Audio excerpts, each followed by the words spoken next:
And there we go. We are back, folks. I know you don't see me yet. I just wanted to take a few seconds just to admire this pick because won't be using it as much, but it's here. So, um, yeah, that's it. We're back. Boom. Hey, I'm here. I'm sorry, guys. Sorry for the delay. Um, Hopefully my voice is all right. It might be a little bit trash today, so uh I did some yelling, a lot of loud noise yesterday. So hopefully y'all can hear me all right. I ain't gonna lie to you. Brother's tired. Brother is tired. So um you know what? Let me get a little of this morning cup of Joe. Mm. Or Joanne, you know what I mean? It doesn't matter. Gender neutral. Oh, oh man. So good. What's up, my Nick peoples? Still Nick fans in the building. Know the ledge. We are here. Salute to you guys. Um, oh, let's get it out. Okay, I'm good. All right. Yeah, man. Salute to everybody out there. Happy Saturday. Um, yeah, man. So much, so much, so much. We're gonna get into it. So much. It was such a great night last night, man. I can't. It's unbelievable. It was such a dope time. Dope time. I see the chat. I see y'all. Appreciate y'all. Thank y'all for being here. Honestly, I'm just glad I can speak. To be honest, I was worried, man. There was sometimes I was yelling throughout the game last night. I was like, "OB!" I was like, "Yo, no, I'm losing it. It's gone." Salute to the chat. Salute to Shy Powers. I see you. Appreciate you, my brother. Great to see you last night. It was dope seeing Shy Powers in person. Damn it. And I realize now, Sha, that um we chopped it up in the pregame, and then I saw you at the game, but I didn't get it. I didn't get a chance to take a picture with you. So damn it. We got to make that happen somehow. Um yeah, that's me not thinking. Yeah, man. But it was definitely dope to see you, Sha. Um yeah, it was a great time. Geraldine McIver, the first lady of Still Nick fans and the Nick community on the whole in the building. Let's go, Geraldine. Geraldine's in the building. That's right. Pudge Nice is here. Salute. Andy, appreciate you. Salute, my brother. Listen, you weren't there in the physical, but you were there in the spirit, man. You were not forgotten last night. I'm just going to put that out there. C. Cartagena was in the building.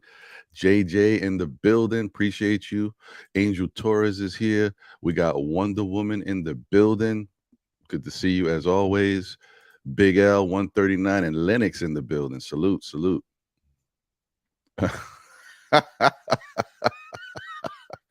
Yeah, it may seem like that, man. I'm just trying to get myself together. Not for nothing.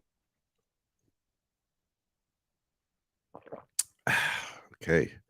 My guy D's World of Hoops in the building with the new logo. Fire, fire, fire. Salute, D. Good to see you, my brother. Dwayne Dennis is here in the building. Appreciate you, bro. Good to see you. Be civilized. One of the OG originals from Still Nick fans in the building. Salute, my brother. Salute. As well as Pudge Nice, and others. They know who they are. Geraldine McIver from them dog days of Still Nick fans when you had to look into the camera, yo, these Knicks is doing this, these Knicks are doing that, man. We got a lot of good stuff to think about. They're on the up and coming. Shout out to my one subscriber. Appreciate you. Those were some fun days, man. But you know what? It builds the character, it builds the show, and that's how we're able to get here, man. So I appreciate all of y'all, man. Those were really good times. Yeah. Facts. DSJ in the building. Shout out to Delano Steele Jr. Excuse me. Yeah, just you're gonna have to bear with me today. It's gonna be one of them days I'm like, oh, am I talking too much? My throat. Oh. DJ Space Ghost in the building. Salute, salute. Um, it's interesting. The Stream Elements bot.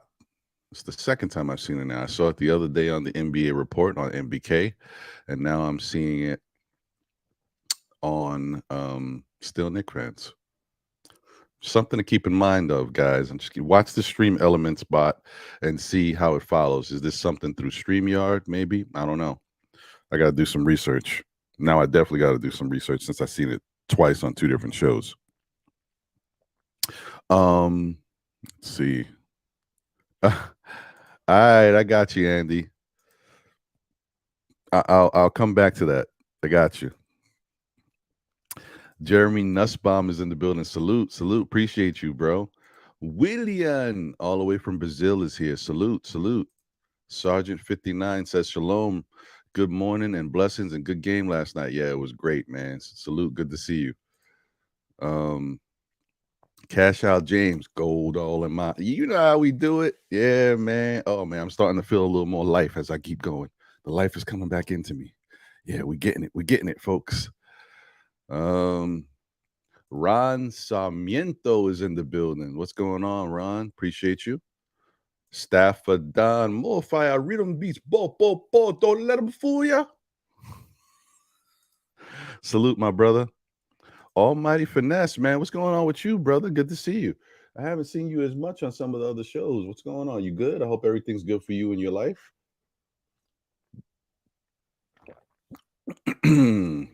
Craig is in the building. What's going on, Craig? Salute, salute. Yes. Yeah, man. We're going to talk about him in a minute, too, bro. Visions is in the building. Salute, my guy. Victor Rivera is in the building. Yeah, man. I need my coffee this morning, brother. I needs it. Felicia Lee is here. Salute, Felicia. Appreciate you. East Blue Drew is in the building. Salute, my guy. Good to see you. Ryder Ken. Oh, wow. Hello from Japan. Salute. Thank you for being here, man. Thank you. Hopefully, we can get you to be, a viewer on a lot of the shows and definitely participate in the chat. Thank you. Thank you so much for being here. My guy White Falcon is in the building. The PG-13 fan club extraordinaire. I mean, there should be an award for how much love you show PG-13. But you know what? I rock with you, brother. All right. So, guys, yeah, man. Let's see. I don't know what I'm gonna try to do. I'll be honest with you. I was shot last night, and I thought about it, but I didn't think. And I mean, shot like tired. I wasn't wasted or anything like that. But I was thinking about. I don't have a bunch of stuff. There's a lot of stuff that was taken, like pictures and stuff of last night, but it's from different people. Like Tony Crow took pictures, Sim and all this. Steph was there. She took pictures. So there's pictures floating around from a whole bunch of different people. And so I don't have everything. What I can do is throughout the course of the show, I'll get something together, see if I can upload some stuff from my phone. And I can show a couple pics of what I had from last night. But you just got to bear with me. Like I said, I didn't have time to do that last night. I'll see if I could do that in a little bit. And yeah, man, I got it was a good night. I got the old school smokehouse, deep and steamy voice. Right? Yeah, thank y'all for being here. Appreciate y'all. Woo, crazy. All right. So let's do this. Let me I'm gonna drop the link.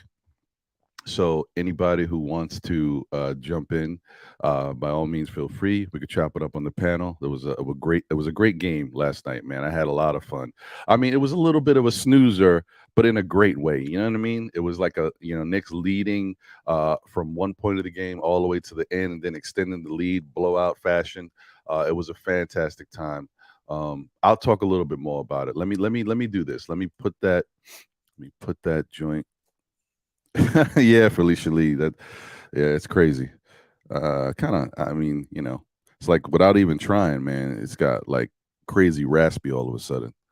Um, let's see here.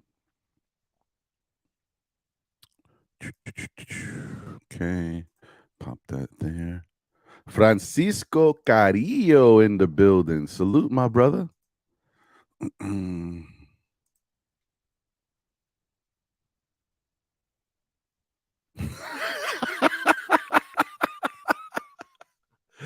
Thank you, DSJ. You right, man. Hey, hold on. Excuse me. That is another fine gentleman who was in the building last night. You know what? Let me do this. I put the link in the chat. I'm gonna come back and talk about Evergreen in a hot second, man. Good dude, man. Really good dude. All right. So you know what? Hey, I see you, D. First person in the building. Before we go any further, oh, Staffadan, more fire. Before we go any further, let me do this real quick. And, might as well play the intro, right? Yeah, why not?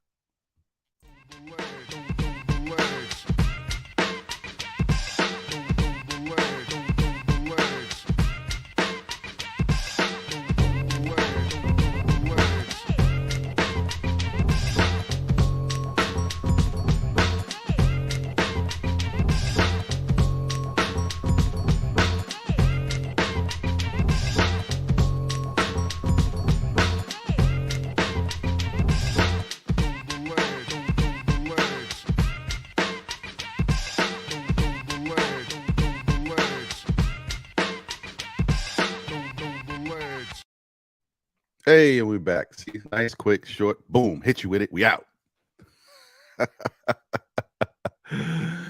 Oh man. So, I just wanted to show love to the show. We've had a lot of great people that have come through and been on the panel and continuously come through and rock with us. So, I want to show them some love, man, because they helped make this show what the show is. Shout out to my guys. Staffordon was in that video. D's World of Hoops definitely in that video. You know how much time he spends on this show rocking with me. So yeah, definitely want to show everybody some love. Maybe if I can, I may in the future add a couple more Nick clips in there. But right now, I'm rocking with this and I'm happy with this. But I definitely want to maybe incorporate a little bit more. That's the behind the scenes stuff, that you guys aren't privy to. But that's what I'll be thinking. Anyway, but I definitely love the song. Shout out to my guy. There's so many talented people in the Nick community. Shout out to my man Simeon Russell, the podfather of NBK, for putting that beat together for us. If you guys hear the elements, you know where it's from. He did some great stuff there. So, thank you to my guy. And let me get a couple of these guys in here right now as we talk about last night's festivities and everything that went on, man. It was really dope. Incredible night, man. You just can't, I can't stress it enough. If you have a chance, I know it's once a year, basically, there's nothing like getting to opening night at the Garden. I've been there. This is my third time now. The first time I was just, a fan. I didn't have a show, and I went there with my cousin. She went with the it was like a Knicks clique, but they were all, they're girls that love the Knicks. Some of them have moved to different states and stuff, so they're not as deep as they used to be. But they do this. They used to go to all these games, and I guess they were down with the Omni girls. I guess if you guys know the Knick community, you know who the Omni ladies are, the two sisters that go to all the games and be on MSG and stuff. And so, that was the first game I went to with her and them. And actually, it's funny. Last night I saw her in the building with them and KnicksFanTv, because that's the crew that they rock together. All right, so let me get these guys in here. Yo. Let's go, bro. I like the intro. Blessed morning. Yeah, that was a wicked intro, bro. I'm glad you guys like it, man. Thank you, thank you. What's going on, brother? How y'all doing? What's going on, D? How's everything? I'm all gravy, bro. Just ready to go and kill another show, bro. There you go. That Staffer, how you been, brother? Man, I'm just blessed to be alive, man. I woke up this morning, you know what I mean? So it's giving thanks and praises, you know what I mean? Get to chop it up with D's World and my guy's still Nick fan, so it's all good. All right, all right. I like that. I like that, man. Um, shout out to let me say shout out to a couple more people I see in the chat. Shout out to Call Mega in the building. Appreciate you, my guy. Salute, salute. Still Nick fans, my guy. E. Gibson is in the building. Salute, salute. Appreciate you, man. Sincere the genius. I see you. Thank you for being here. As always, my brother. CJ is in the building. Salute, salute. Hey, good to see you. My guy Walter Blackman in the building. Walter, man, listen, Walter. I appreciate you. It's good to see you. I don't see you as much anymore, man. Listen, and when I say that, I'm this is to Walter, guys. This ain't to really to nobody else. Walter knows what I mean. When I say I don't see you that much, remember, if you guys know, Walter's Blackman was very generous with his support for the show. I'm not talking about that. I'm talking about I don't see you at all really as much. Now you may be very busy with work and things going on. I know you got the new house, man, but I'm definitely glad you popped in. It is good to see your name in the chat, Indeed. bro. All right. Let's see if there was anybody else. I don't want to miss anybody. Oh, look at that. Another guy, another day one dude. Big task at hand. Salute, my guy. Good to see you, brother. Looking good. Doing it is in the building. Salute, salute. Appreciate you. Okay. All right. I think I hit the nail on everybody. So I'm just gonna probably be all over the place because there's so much to talk about, and I'll probably be remembering different things that happened last night. So I may just come up. But shout out once again to my guy Evergreen. You know, Evergreen G is such a fun guy, man. He's got so much energy. He's so animated, but such a cool spirit, bro. And shout out to him. First off, thank you for Still Nick Fans Weekly. He did the beat for us, so thank you for giving us that beat. You know, we love the beat and we love you know how it was used for the intro. So thank you so much, Evergreen. Appreciate you, my brother. And also, I mean, anytime an MBK event is going on, Evergreen tries to make it. And he is, you know, been rocking way before me, bro. But this dude is such a animated character. He comes with this big, like you guys, if you know, like elementary school and stuff back in the day, they used to have to make us line up, and you know they have the big flags with the USA and all Yeah, I this stuff. heard. Evergreen I was comes with the listening big, yesterday. the big Nick flag.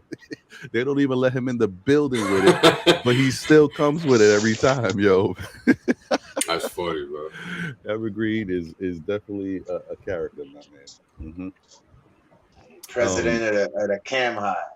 Yeah, he is president of the Care High. You guys don't even understand. This dude was screaming Cam all night. We were in the building in the garden. He's like, "Let's go! Cam needs 4 more years. Let's go!" He's a wild dude, man. I heard him yesterday. Sign Cam and sign Cam and sign Cam. Yeah, I heard him. I know Yeah, it went man. nuts when Cam had that dunk in the fourth. Right. Yeah, it was good. It was a nice moment. I wish Cam would have did a little bit more, but you know we can talk about that anyway. But it's okay. It's still good. It's still good. It's still good. Six points. He did great. Yeah, but there was some positives from it. We'll talk about it. There was some good things from it. Shout out to For the Love of the Game, Paul Will and Worldwide L. That was another surprise last night. Hard Will was in the building. At least he came to Legends and chopped it up with us for the post game. So that was pretty dope. It was good to see him in person. Shout out to For the Love of the Game. If you guys haven't checked it out, once again, as I always say, check out their content, check out their show. It's the number 4 OUR, Love of the Game. Check them out. And it was crazy because when I ran into Hardwill, he didn't recognize me at first. He was like, he didn't realize I was that tall. Yeah, Yeah, man. I Some heard him people don't get yesterday. it. Yeah. Yeah, man. It's crazy. I know. Some, that happened a lot last night. Not even just with me, with other people. Let me see if I can get through this and then get into the game real quick. First off, the most surprise. Well, I wasn't surprised by that, but Cornerstone Kev was in the building, which was dope to see him. And I'm glad everything is going good with my brother. So we had a good time chopping it up. I guess the most surprising thing that happened last night, outside of Hard Will being there for the post game, was Josh Uncle Fulio actually being in the building. Now, so for whatever reason, MBK's been on for a long time, and Josh has been a part of the family forever. I didn't know that no one has seen Josh in person. So when Josh rolled up, I'm like, oh, but no one saw Josh. So everybody was surprised. That was pretty dope. I mean, he was supposed to be there, but it's just the first time that it's not the first time he was supposed to be somewhere, and he didn't show. But this time he was able to make it, so it was dope seeing him. And Well, Josh I actually met. Now I was saying I actually met Josh in Charlotte when we went to the Charlotte game. Right. I remember that. He's a big stocky dude. I was just gonna say, people was kind of surprised. Josh is a big old boy. I think Hardwill was saying you don't want to run into Josh on the street. You know what I mean? He'll knock you out.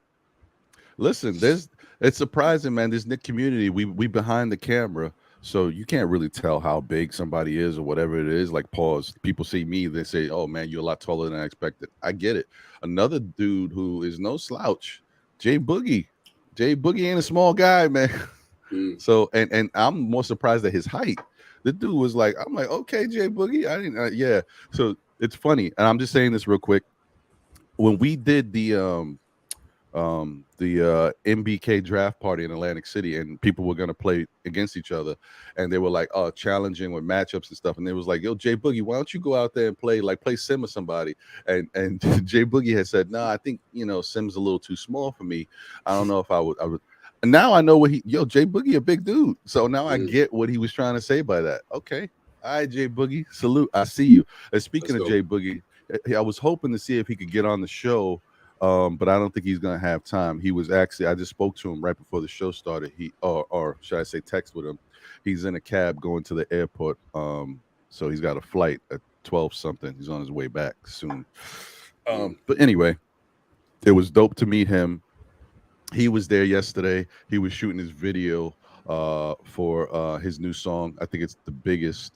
And that I wasn't able to make it earlier because I had to work. But I heard the video shoot went great. He was chopping it up at the NBA store, and he said they showed him mad love. So shout out to the NBA store for taking care of one of our own. And the other thing was, Jay Boogie was like, like you watch a show on TV or whatever it is, you see all these wardrobe changes, like a concert. Jay Boogie was changing his clothes all night. It was wild to see. It was wild to see. There was a lot of people. He jumped up the show.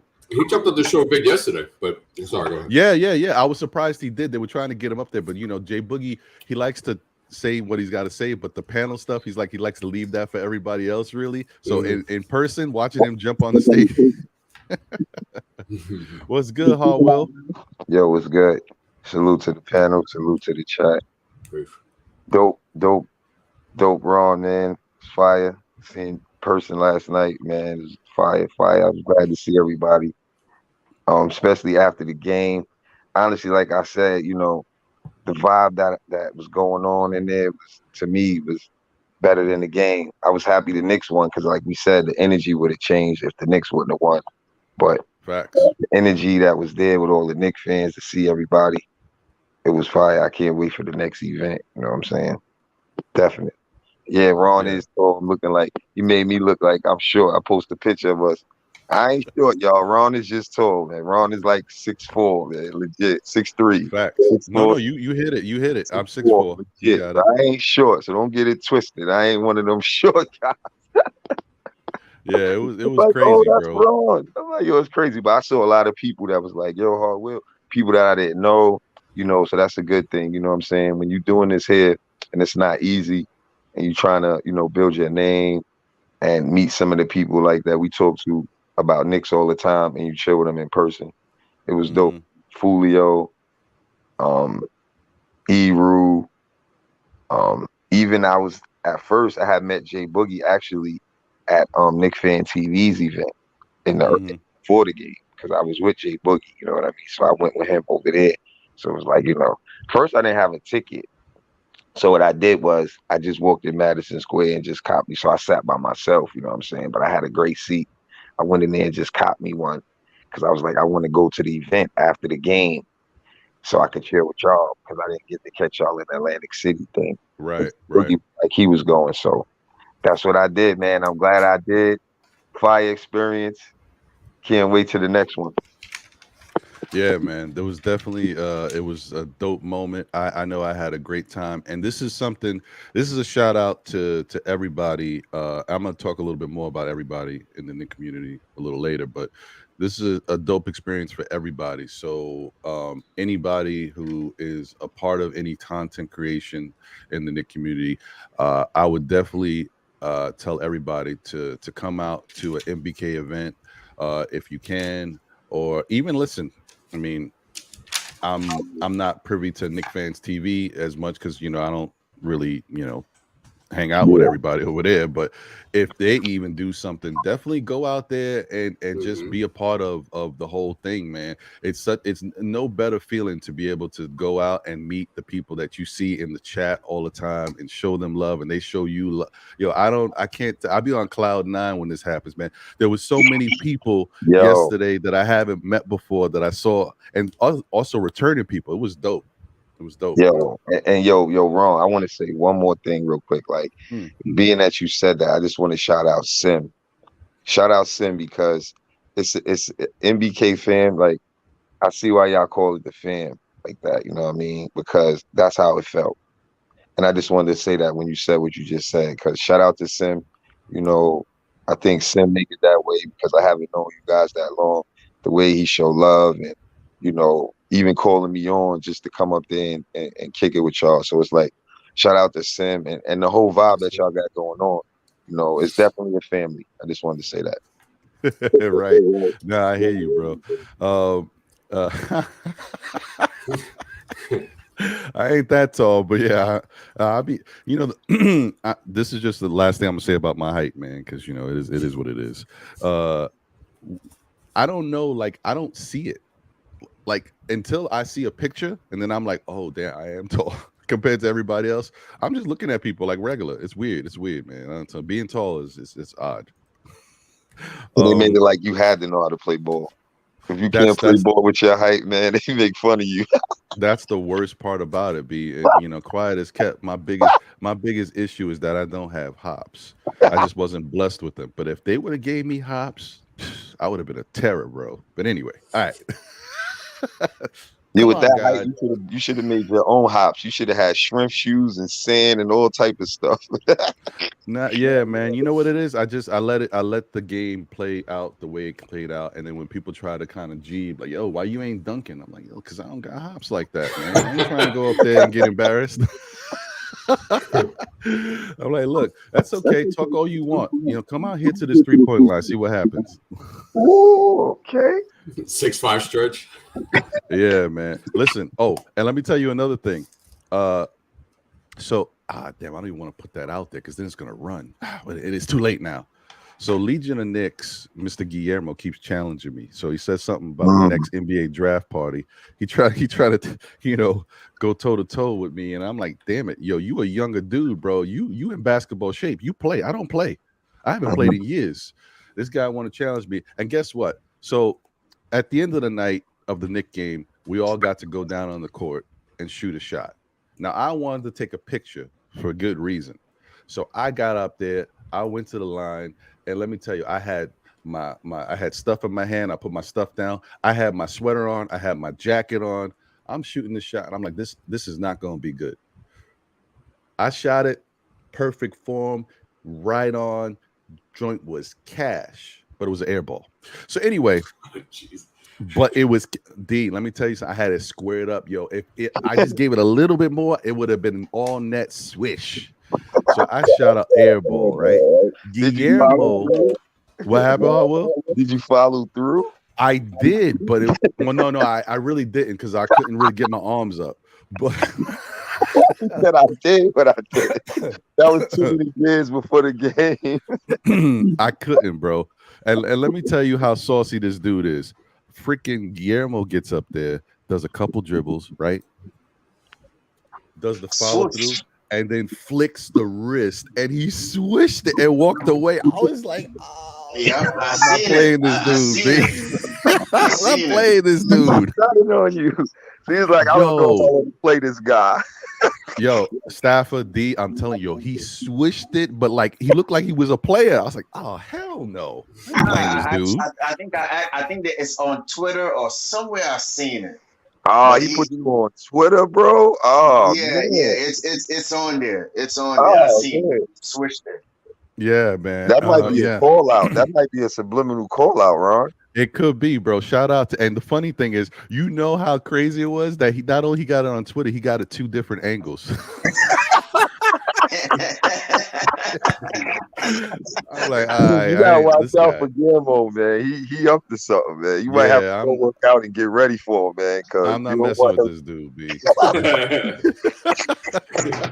I'm gonna be there, Ron. I'm gonna be right there. Yeah. Sha, I wish you would have said this a little while ago before I brought it up. I should have just kept my part of the free throw to myself. That's cool, man. It is what it is, you know. That's how real you is, bro. Yeah, it was a dope time. All right, so like I said, I'm gonna see if I can put up, a couple pictures that I did get in a little bit. But let's get to this game, man, because this is what we were talking about. All right, we was hoping that the Knicks came back and played Detroit well. I know some people might have been hoping for a blowout. And I said it last night. We were talking about it on the show. Like, for some people, the automatic thing is you say that, going forward now, there's a lot of expectations for Monday's game against Orlando because Detroit blew out Orlando and then we blew out Detroit. So now automatically assumes we're going to take care of Orlando, no problem. Pump your brakes. We got to take it easy. Knicks can do it. I feel good about it, but they gotta take one game at a time. There you go. That's the phrase. The one game at a time. There you go, D. Mm-hmm. So can't be getting crazy with it. So yeah, man. I think that last night's game was fantastic. I like the energy. The one thing that I could see from the beginning was the Knicks had good energy. I know it's a home opener. The Garden was rocking, and they were pumped because, that's how they're going to be for a home opener. But it was good to see it. They had good energy all night. In the beginning, they were kind of feeling themselves out and trying to get their offense going. It wasn't perfect. It wasn't perfect. But I like the fact that they kept with it. The defense was a little, we'll talk a little bit more about that. And then, they just kept going, and we were right there. But then when that second unit got in the game, that's when things started to change. And as the second unit got more comfortable and got more time, we saw what happened in the second half. It just took off. And I was saying last night on MBK, and I'm going to reiterate it now.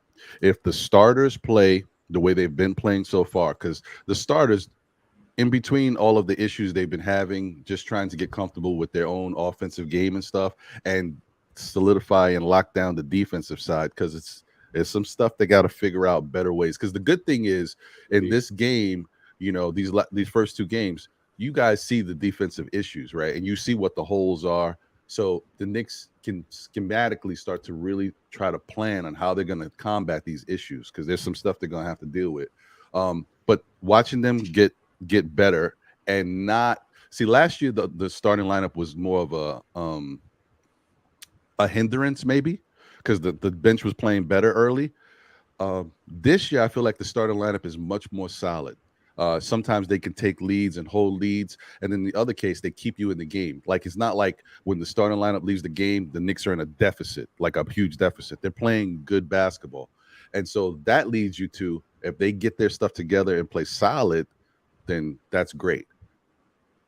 But the bench has been struggling. So to see the bench come out and start to gel and get comfortable and these guys play, if we get two sides, the starters and the bench playing together, I'm telling you, these Knicks could beat, I'm going to say almost anybody, because, you know, there are some teams that no matter what the Knicks can throw at them, having that superstar power on a good team is kind of tough sometimes. Doesn't matter. But I like our chances. I like our odds. I'm not changing my predictions or nothing like that, but I'm just saying this is how it plays into that. All right, so let's get around to everybody. Thank you guys being here and patiently waiting to get into the Knicks talk. But last night was such a movement, such a feeling. I just want you guys to kind of understand how great it was. And, you know, one day the next MBK event, or, you know, the next Knick event, whatever it is, hopefully y'all can get out there, because it was really fun. Okay, all right. So first, let's go with like our first initial impressions. Let me go with Staffer first. I'll go Staffer, I'll go D, I'll go Evergreen, and then I'll go Hard Will. Staffer, what did you think about last night's game? I mean, shoot, I was impressed, man. I liked how the starters came out. You know, there was a little sluggish at first, but they got their groove in. You know, Brunson was dominant. RJ, you know, he started this. I think he had like 4 assists, you know, to start off the game, and then after the game started coming to him, Randall, you know, I'm a big Randall supporter. You know, he kept us in the game. You know, he did his thing, and I got a shout out to the bench, because I was disappointed in the bench. You know, from the preseason to the last game. So I think the bench came out. I think we outscored them to like 64-15. So that was real impressive. But overall, man, I feel like we could beat anybody. As you said earlier on, you know, I had that gut feeling from since the season started, and you know, is really nothing negative I could say at this time. But you know, we're starting to I should say probably gain some respect. You know, and you know, and quickly.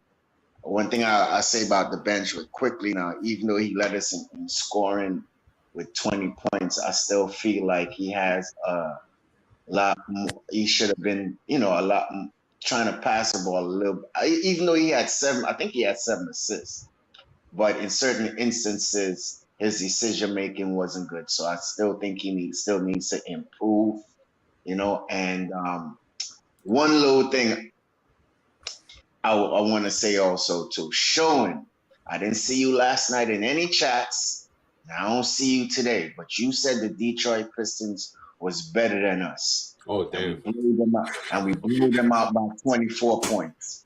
So wherever you at, bro, come out, stop hiding. All right, that's all I got. All right, no problem. You got to give it up to Staffer. Staffer keeps his receipts. Shout out to hold on, let me get the link in there. I see your partner in crime is there, Hard Will. Shout out to the chat once again. Infamous New King is in the building. Salute to you. Appreciate you, my brother. Hold on, let me give a couple more shout outs to a couple people before we move on to the next. Don P is in the building. Salute to you, Don P. Good to see you, man. Got to get you back on the panel. It's been a minute, bro. Knicks Nation is here. Don P, there you go. Knicks Nation is in the building. Salute to you. BTS Dance Studio. There was a lot of dancing. The Knicks were dancing all over Detroit last night. Appreciate you, brother. Ola Sumbo is in the building. Ola Sumbo, thank you, man. Thank you for being here. I don't see you in the chat too often, or maybe this is the first time I'm noticing your name. I think I've seen it before, but thank you for being here, man. Appreciate you. If there's anybody in the chat that you might have joined in and I missed you, it's not for lack of trying. I just may have, you know, bear with me, man. I'm still getting it together. Hey, and salute to my guy. Oh, where is he? There he is. Ron Cleveland. Man. It was a nice night last night, brother. Good to see you. All right. So let me get over to D. What are your thoughts? And I know there's some stuff that we can talk about. We're gonna break it down, but yeah, what are your initial thoughts on Oh yeah, I'll summarize stuff. I love that we won the points of the paint. 58-52. That's a commandment. If you got to have points of the paint in order to win games this year, they have 58 of them, which is 17 improved from the season before on average. So that's fantastic. Second chance points. Detroit did win 18-17. We'll talk about offensive rebounds, but I do like that the Knicks were active on second chance points with 17. I love fast break points being at 20. We were at 30. At 13 or 11 a game last year. We had 20. So that's a fantastic thing to see. I thought the story of the game for me, and I'll go quarter to quarter and I'll summarize. It was the bench. Bench destroyed Detroit 64-22 on Detroit's bench. Seeing the lead at what it was, especially at key moments of the game, you got to give your kudos out to the bench. For the first quarter, I did like the first possession we came out with. Had great movement. RJ was able to get into the paint. Gave a nice cross pass to Evan there on the wing. It was beautiful, beautiful, beautiful. I would like to see that every set. But you guys called it out already. It was okay. And it was kind of like that for the starters throughout the game, where there was parts where it was like, okay, wow, looking good. And then there was games like, okay, very sluggish, very stagnant. But back to the first quarter, I said it was all about the bench on both sides of the floor. Ended the quarter on a 10-2 run. So when the bench fully got in there, they were only up 2. And the bench did a great job of stretching that lead. Starters were okay. Some possessions were great. Some didn't. Jump shooting was inconsistent, but did get some buckets in transition, which was very nice to see. Defensive intensity, I thought, was solid in the half court overall. They did a good job of getting guys shirt, letting them know that they were there. Still issues with help and recovery, closeout defense, and transition defense. Bogdanovich, I think, had 2 layups in that first quarter with no resistance. And that's something that's got to be checked at the door. But I thought that the bench definitely led the charge on that. For the second quarter, I noticed that the bench in that second quarter also stretched the lead again by 7. So the bench was fantastic yesterday. As starters did come in and they did extend it by 3. When they did come in, I thought Brunson was a huge catalyst in that. He was able to get some points to ice, so we got to the free throw line a couple of times, a couple of nice dimes to guys. I definitely thought he was the trendsetter when the starters came back in. Scoring 42 points in the quarter. I mean, your offense is great, bro. I mean, there's not so many bad things you're going to say about that. They were a flamethrower from 3. They were 11-17 for 65% on threes in the first half. You're not going to lose a lot of games shooting that way. Brunson was great. I thought best quarter offensively for the year so far for this team, without a doubt. Something to keep on that. Defensively in the second, I thought the bench was good. Bench was solid defensively most of the night. Starters were solid because they were able to stretch the lead a bit when they came back in. Closeout defense, they give it up offensive rebounds to second chance points, and transition defense is still an issue. Something we definitely have to keep our eye on. I thought when the starters came back in, I thought Evan was horrific on defense. And he was getting exposed. Cam was exposing him a bit. He had a silly foul when they had the lane congested. They could have got on the break with that, but instead he had fouled. But I thought very interesting yesterday. Tom Thibodeau inserted quickly, right? No pun intended, quickly with that starting unit, and it looked better. Defensively, it looked better. I love seeing IQ off the ball. We'll talk more about IQ later. But I really liked the look of that. That looked very good yesterday. Defense was better with quick. What relegated transition for Detroit was that the Knicks couldn't miss from the field, bro. So Detroit wasn't able to get in transition like they did in the first quarter because they just weren't missing. Third quarter, I have here, starters started out scorching. They extended the lead to 29, and then their foot completely went off the pedal. And that lead shrunk to, I think, about 19 or 18 before there was a substitution. it got stagnant. Ball wasn't moving as well. Defense got lackey. Sadiq Bey scored 5 straight points on Randall. Evan was getting consumed a bit. He had another silly foul earlier in the quarter as well. Ball was moving at the beginning of the quarter, that it got stagnant, but the bench came in and they restored order and they continued the hot shooting. Let me see here. They made up 10 points when the Pistons cut it to 12. So they were up 22 by the end of the third because Quickly got that and one off the backboard. Defensively started off well. They slowly deteriorated in every way, shape, or form and fashion for the starters. From on-ball containment to help with recovery, closeout defense, you name it, it was a mess. Randall and Evan were being targeted, without a doubt. You can see it for Detroit, especially if you watch the game again. Transition D is still suspect, but once again, the bench restored order defensively and offensively in that third quarter. And the fourth quarter, it kind of looked like a pregame after a preseason game after a while. But I thought the bench was solid overall. We'll talk more about players later. One thing that confused me about that fourth was, what the hell was the point of bringing in Jalen Brunson for a minute and a half? And what was the point of keeping RJ Barrett out there, knowing damn well that you had secured the 25-point lead? But besides from that, I thought it was fantastic. The bench needed this game. For all the crap that we were giving them, they needed this game. They needed to get the confidence up. 64-22, you're going to win most games like that. And that's what I saw last night.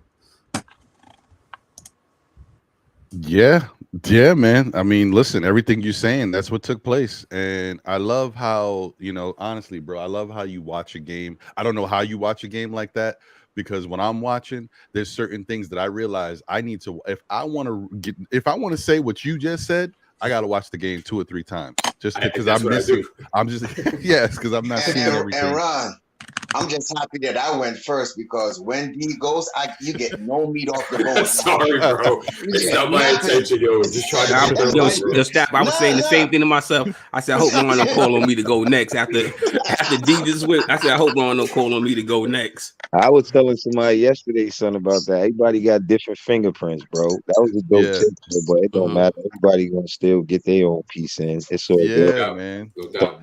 He got to do his thing. That was a dope take, D. Appreciate you.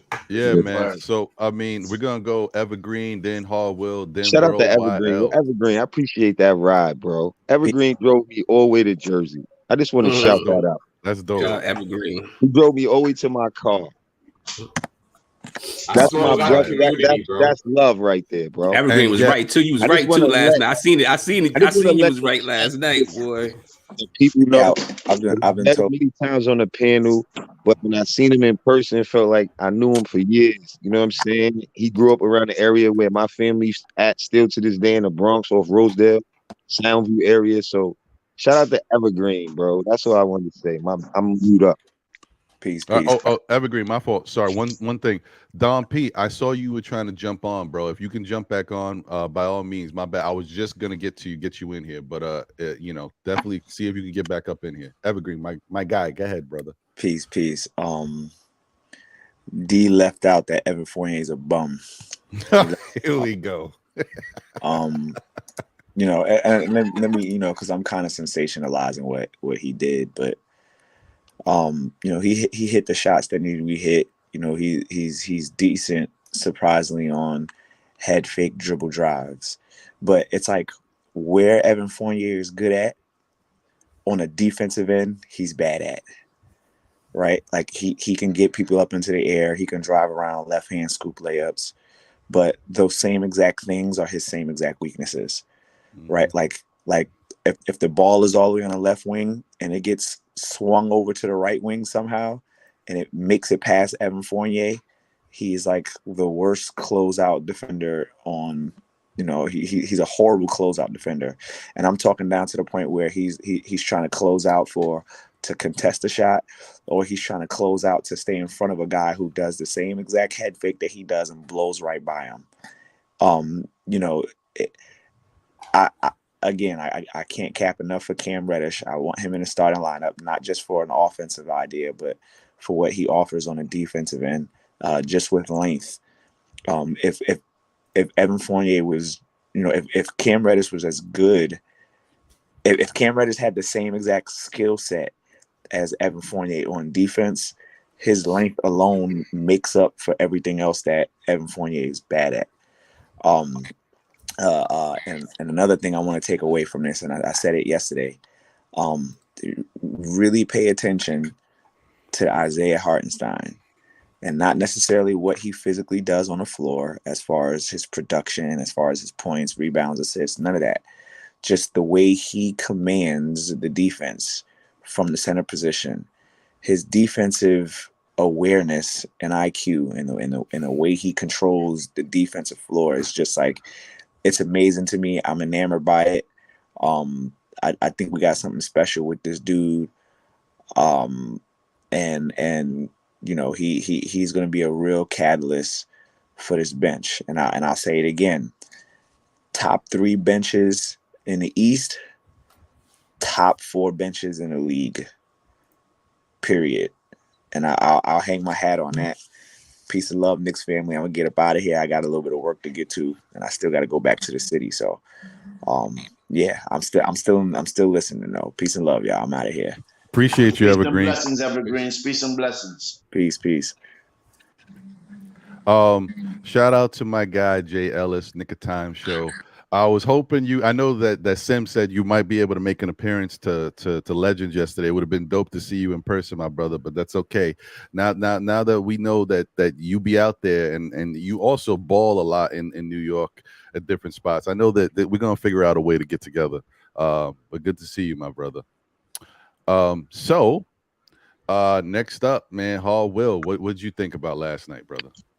Well, good game. For me, first home game, I felt like, you know, we got to do better at home. We didn't really win as much as we need to win at home last season.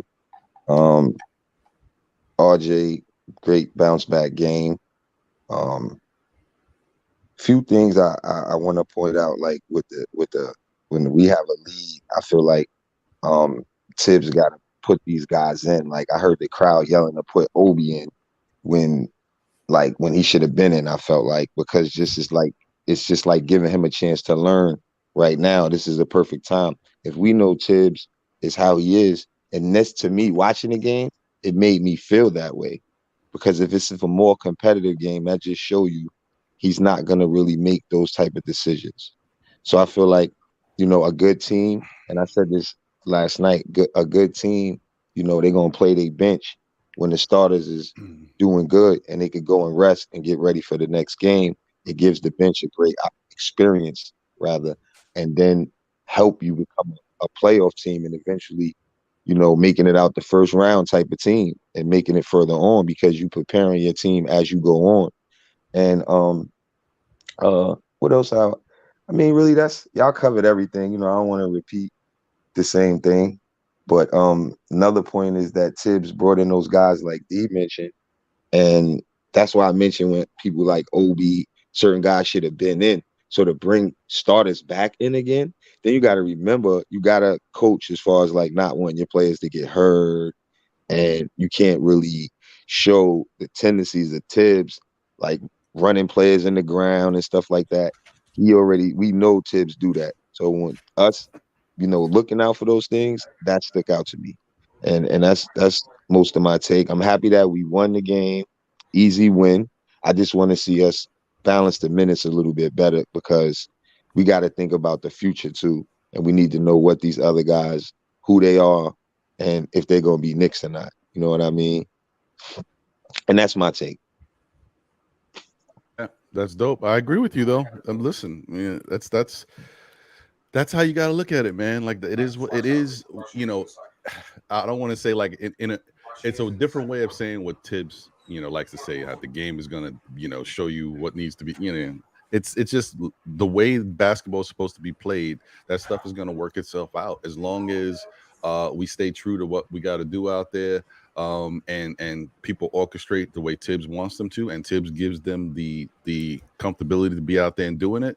We're gonna see some good things from this Knicks team. It's gonna be some ups and downs, but I think for the most part, Knicks fans are gonna be pretty happy with the product that's out there, because you could already see the difference with Brunson out there. And I know I don't want to give credit for everything to Brunson, but just him being on this team, you could tell, man. You could tell. It's definitely an impact. So let me get over to my guy Worldwide L, and then we'll get Mr. Ron Cleveland's take on everything. Good to see you, my brother. All right, L, what you thinking? And let me get this guy in here, my guy. Salute, everybody. What up, Staffer? I ain't say what's up to everybody, my bro Hartwell. Man. What up, Ron? What's good, Ron? D. What's up, fellas? What's good? I hate to go behind D. I really do. That's why I tried to go first. That's why I was like, damn, D was up there spitting fire, boy. But like I said on the show, on our show the other night to Hartwell, that I just wanted to. I didn't want to wait a whole season for IQ and Obi to get it right. So I was happy. Half a season, and I'm glad they came out and they got it together, and we don't have to wait because that second unit is real. That's our strong point. Is that second unit. And I didn't want to wait until half a season, until after the All-Star break, and we still figuring out, cursing Obi out, cursing IQ out. But they came out there and they got it right. And I like Tibbs' rotation right now. I like that he's playing the guys. If the guys is playing good, he's keeping them out there. You know, he kept Obi out there. He didn't bring Randall back in the game when all the other starters had got up off the bench. So he let Obi rock. I kind of figured why. I thought when he brought RJ back in, it was to give Cam a breather. He did have Cam out there playing a lot of minutes, consecutive minutes at that time. Maybe he could have brought somebody else in the game at that time. I don't know, but I knew he brought RJ back in the game to give Cam a breather.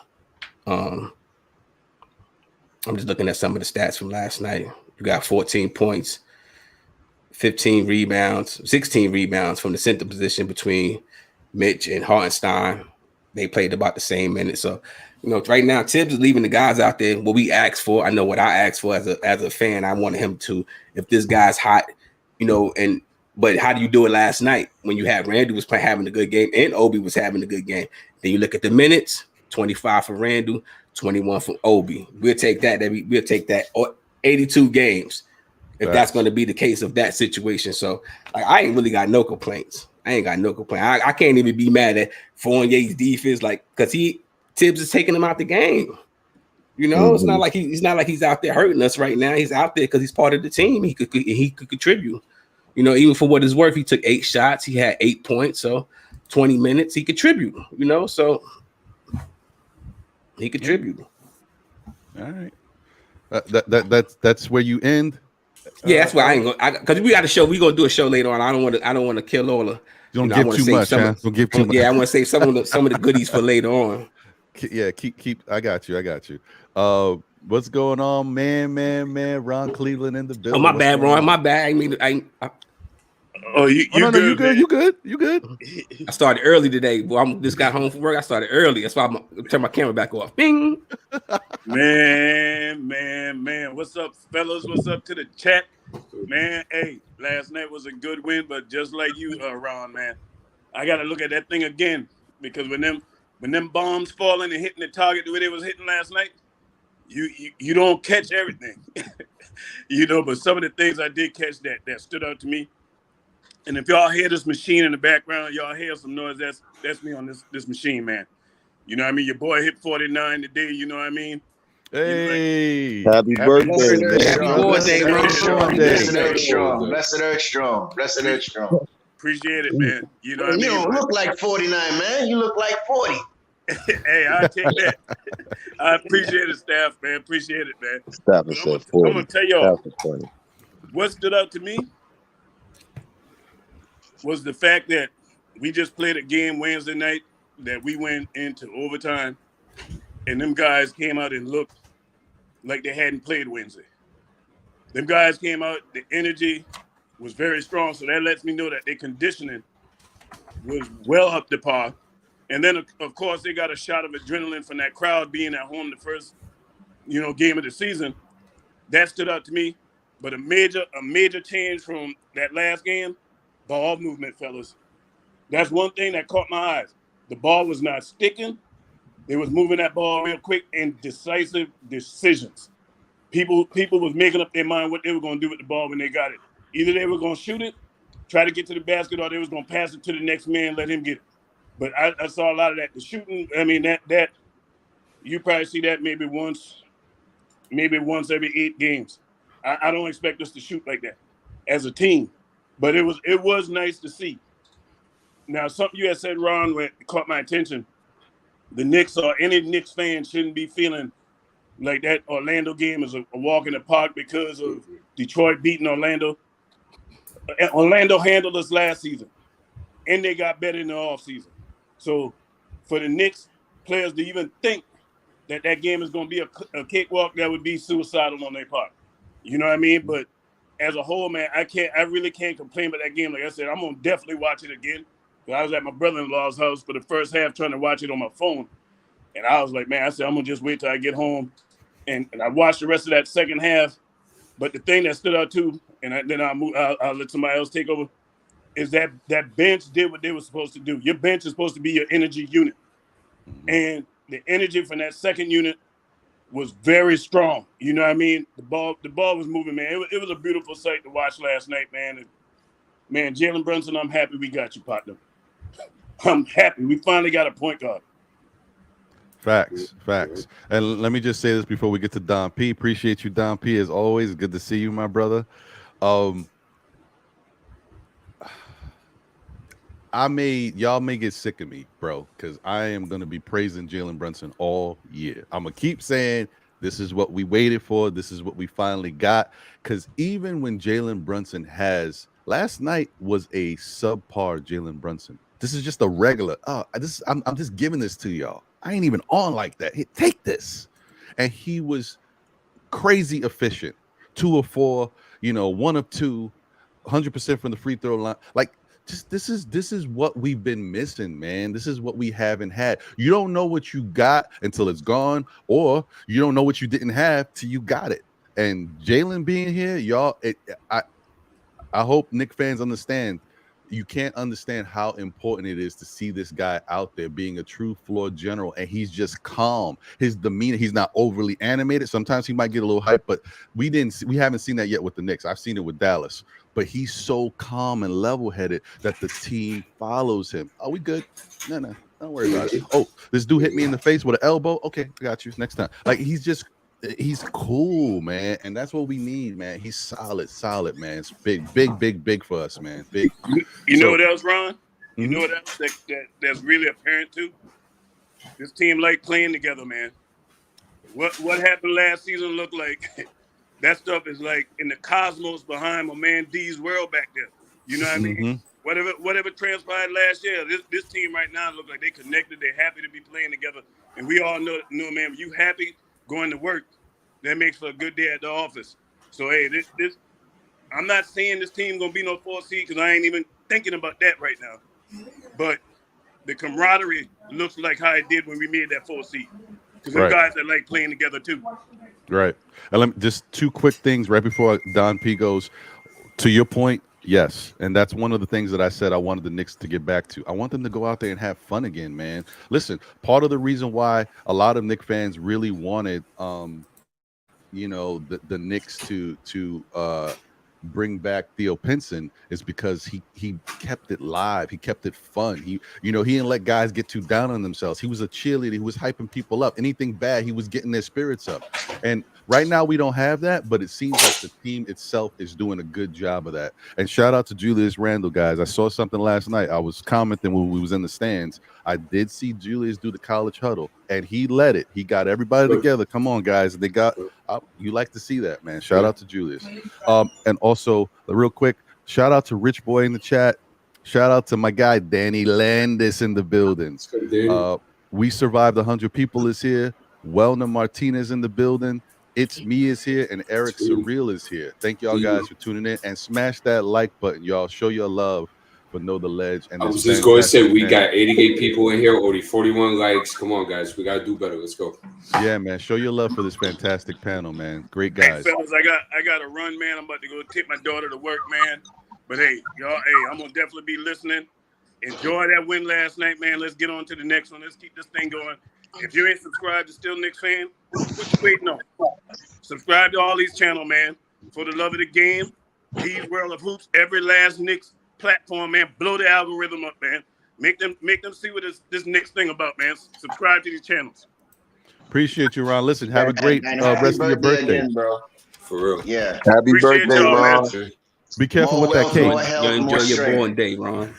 Watch that cake. All right, brother. All right, y'all.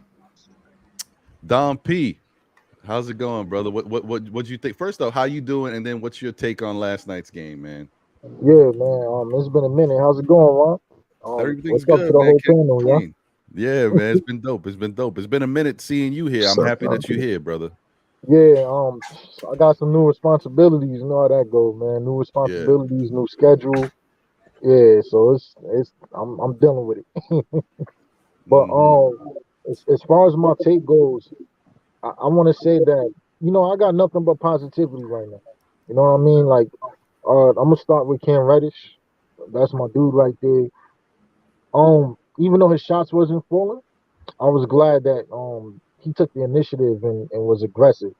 I like that. I like that he took the initiative and pretty much been aggressive during the whole game. The shots weren't falling, but he was aggressive. I like that. That's a good sign for me. Because the number one criticism I think for Cam is he's too passive. You know what I mean? He's not taking the initiative. He's not taking advantage of his opportunities. And you see that he's actively trying to do that now. So again, that's a good sign. Number two, RJ Barrett. Everybody who know me knows I've been super hard on RJ Barrett. But I want to give credit to him. I want to give credit to him because the fact that he was able to make the way he is, I think that'll take his game to the next level if he expand on that. He may not be the most athletic dude on the court, but he does have the IQ. If he doesn't have that tunnel vision to continue to play make and impact the game in different ways. So I'm gonna give him credit for last night. Julius Randle, I never question his talent. I always question his the way he plays basketball, rather, or his game, so to speak. But you know what? He's been efficient lately. He's been doing his thing, so I got to give him credit as well.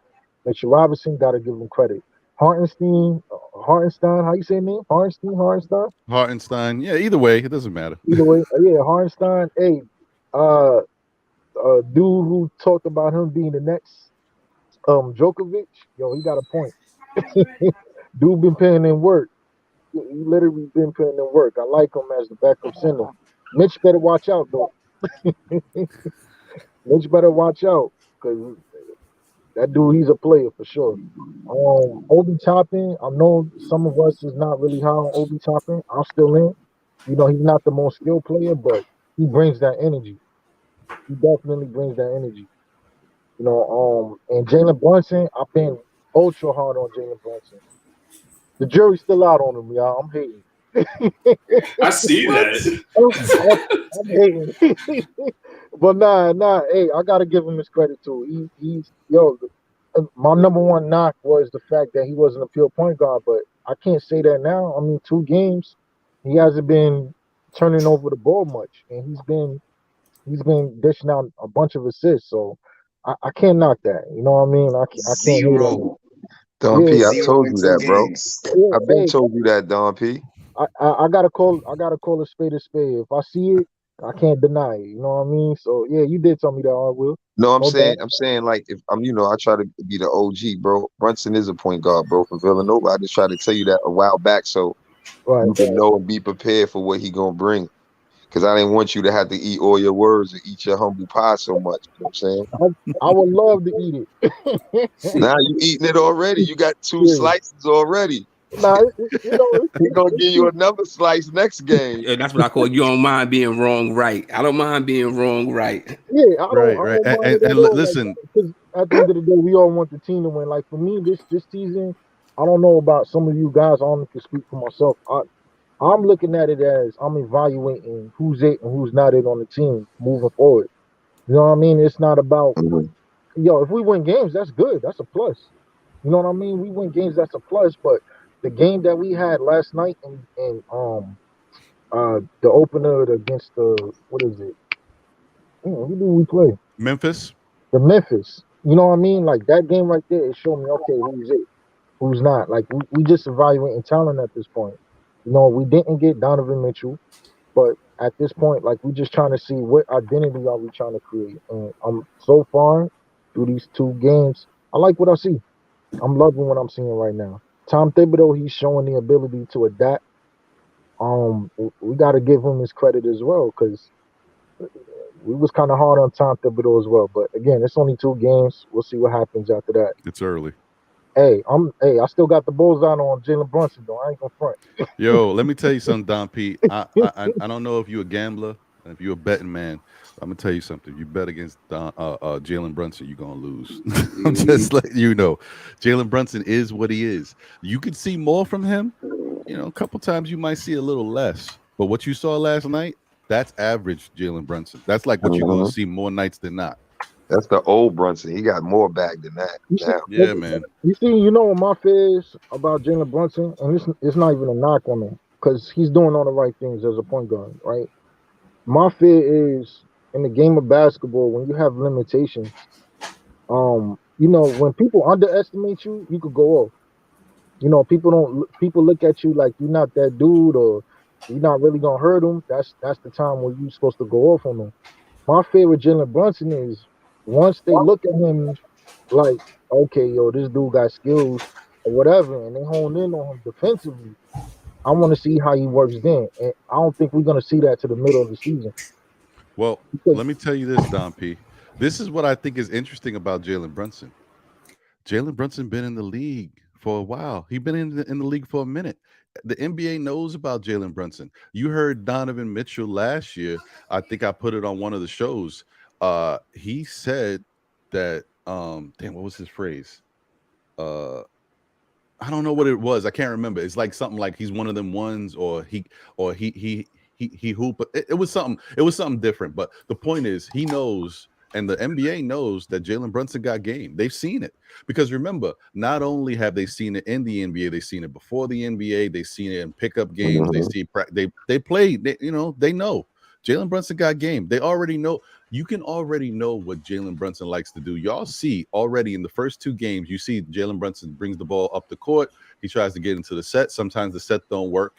And the difference between him and maybe Emmanuel Quickly, how Emmanuel Quickly does the dribble. Jalen Brunson is moving, but on the end of the move, he might wrap around the whole court. But at the end of the move, an action play is going to happen. And a lot of times it's a good action play. So like something's developing from it. He's just watching. He's moving around to get you to move, to be in a better spot, so he can either give you the ball and open something up, or he attacks the rim. Yeah. So it's just with a guy like that, it don't matter if you know what he's going to do. You can't stop it. As long as now, maybe when he gets a little older and he's not as fast, so he can't turn the corner as much, maybe that's a different story. But right now, he good. And even in games that he hasn't shot well, the floor leadership is there. You can tell he's constantly just chilled on ice, making sure everybody's in their right places. And the shots he's missed have been good shots. He gets to the rack. He gets to his spot. I mean, he's been spectacular so far. And he's not even shooting as well as he should. Right. As well as he could. As well as he's capable of, yeah. Yeah. Now, I was just going to say, now you understand why the guy, like now we can see why he's so efficient. Because his shots, no matter where he's taking them from, they look like they could go in. And I think for him, the sky's the limit with the team. Like, it depends on, because he looks for his own shot. That's what I like about him. Because if you always threatening the defense, it's either you could score or you're going to develop a play for your teammate. You know what I mean? So I like that about him. And, he got other players like passing the ball more. Like just making the play that develop, because that's really what he does. Like he's smooth, like he don't hesitate if you see what he's doing. You know what I mean? So I don't know. I've been told like his kid's gonna be good for us. We haven't had a point guard like that could like actually already know how to play but get better at scoring and in real time. Like he just stepped up within a year and a season or two and upped his offensive game, and I don't think he's that bad on defense. You get by him, but he's not really I ain't see him getting killed. Yeah, it's only 2 games, but we'll see. And I think he takes the game real serious and real personal too. Just like how he missed that 3-pointer for us to take the lead in Memphis. I think he came back in this game saying that how I'm gonna make all those shots that I missed, and and kind of and kind of put the team on my back. So he has that dog in him, like, yo, that pit bull. Yep. you understand what I'm saying? Regardless of the fact, I'm gonna get it done. So all the doubters for Jalen Brunson, man, Don P, you might have to be eating another third slice, bro. That's all I'm gonna say. Hey, let's revisit the conversation before All-Star break. Let's Now do we that. trying to save you, Don P. That's No, all, bro. nope, We don't, nope, bro. You being stubborn nope, right now, bro. nope. Yeah, Think listen, about let it. me tell you Phil got something. 100 mil. He got 100 mil in a come up the way he did. He's definitely showing it, and I'm happy that he on our team Hey, because he's showing it. Because you know what? Like I said, the other players on the team play a major part because he didn't really like playing with Luka, and I know I understood it because I didn't like the way Luka hold the ball too much and stuff like that. So when you look at him on our team, he can't do the same thing. You feel what I mean? So, and when you look at him play, he don't do that. Like he's gonna play the way we need a point guard to play. So I'm excited, and he's making other players better. That's what you need on the court. Right, facts, 100%. And listen, you know, I was like, when am I gonna use this? But I know that during the course of this show, it's always gonna happen. And Don P, you were the first victim. My friend, I'm telling you, you gotta take it easy, bro. You gotta know the ledge, brother. See if I know the ledge. Yeah, man. You gotta know the ledge, brother. So welcome back, welcome back, welcome back. Don't sleep on Jalen Brunson, bro. Yo, Don P, I tell you like this, right? I'm one. So my thing is, my strength is I watch the Knicks. So the only time I get a chance to watch the other guys is when they come play the Knicks. So my experience with Jalen Brunson was probably like yours. I didn't have too much to go off except for when he played against the Knicks.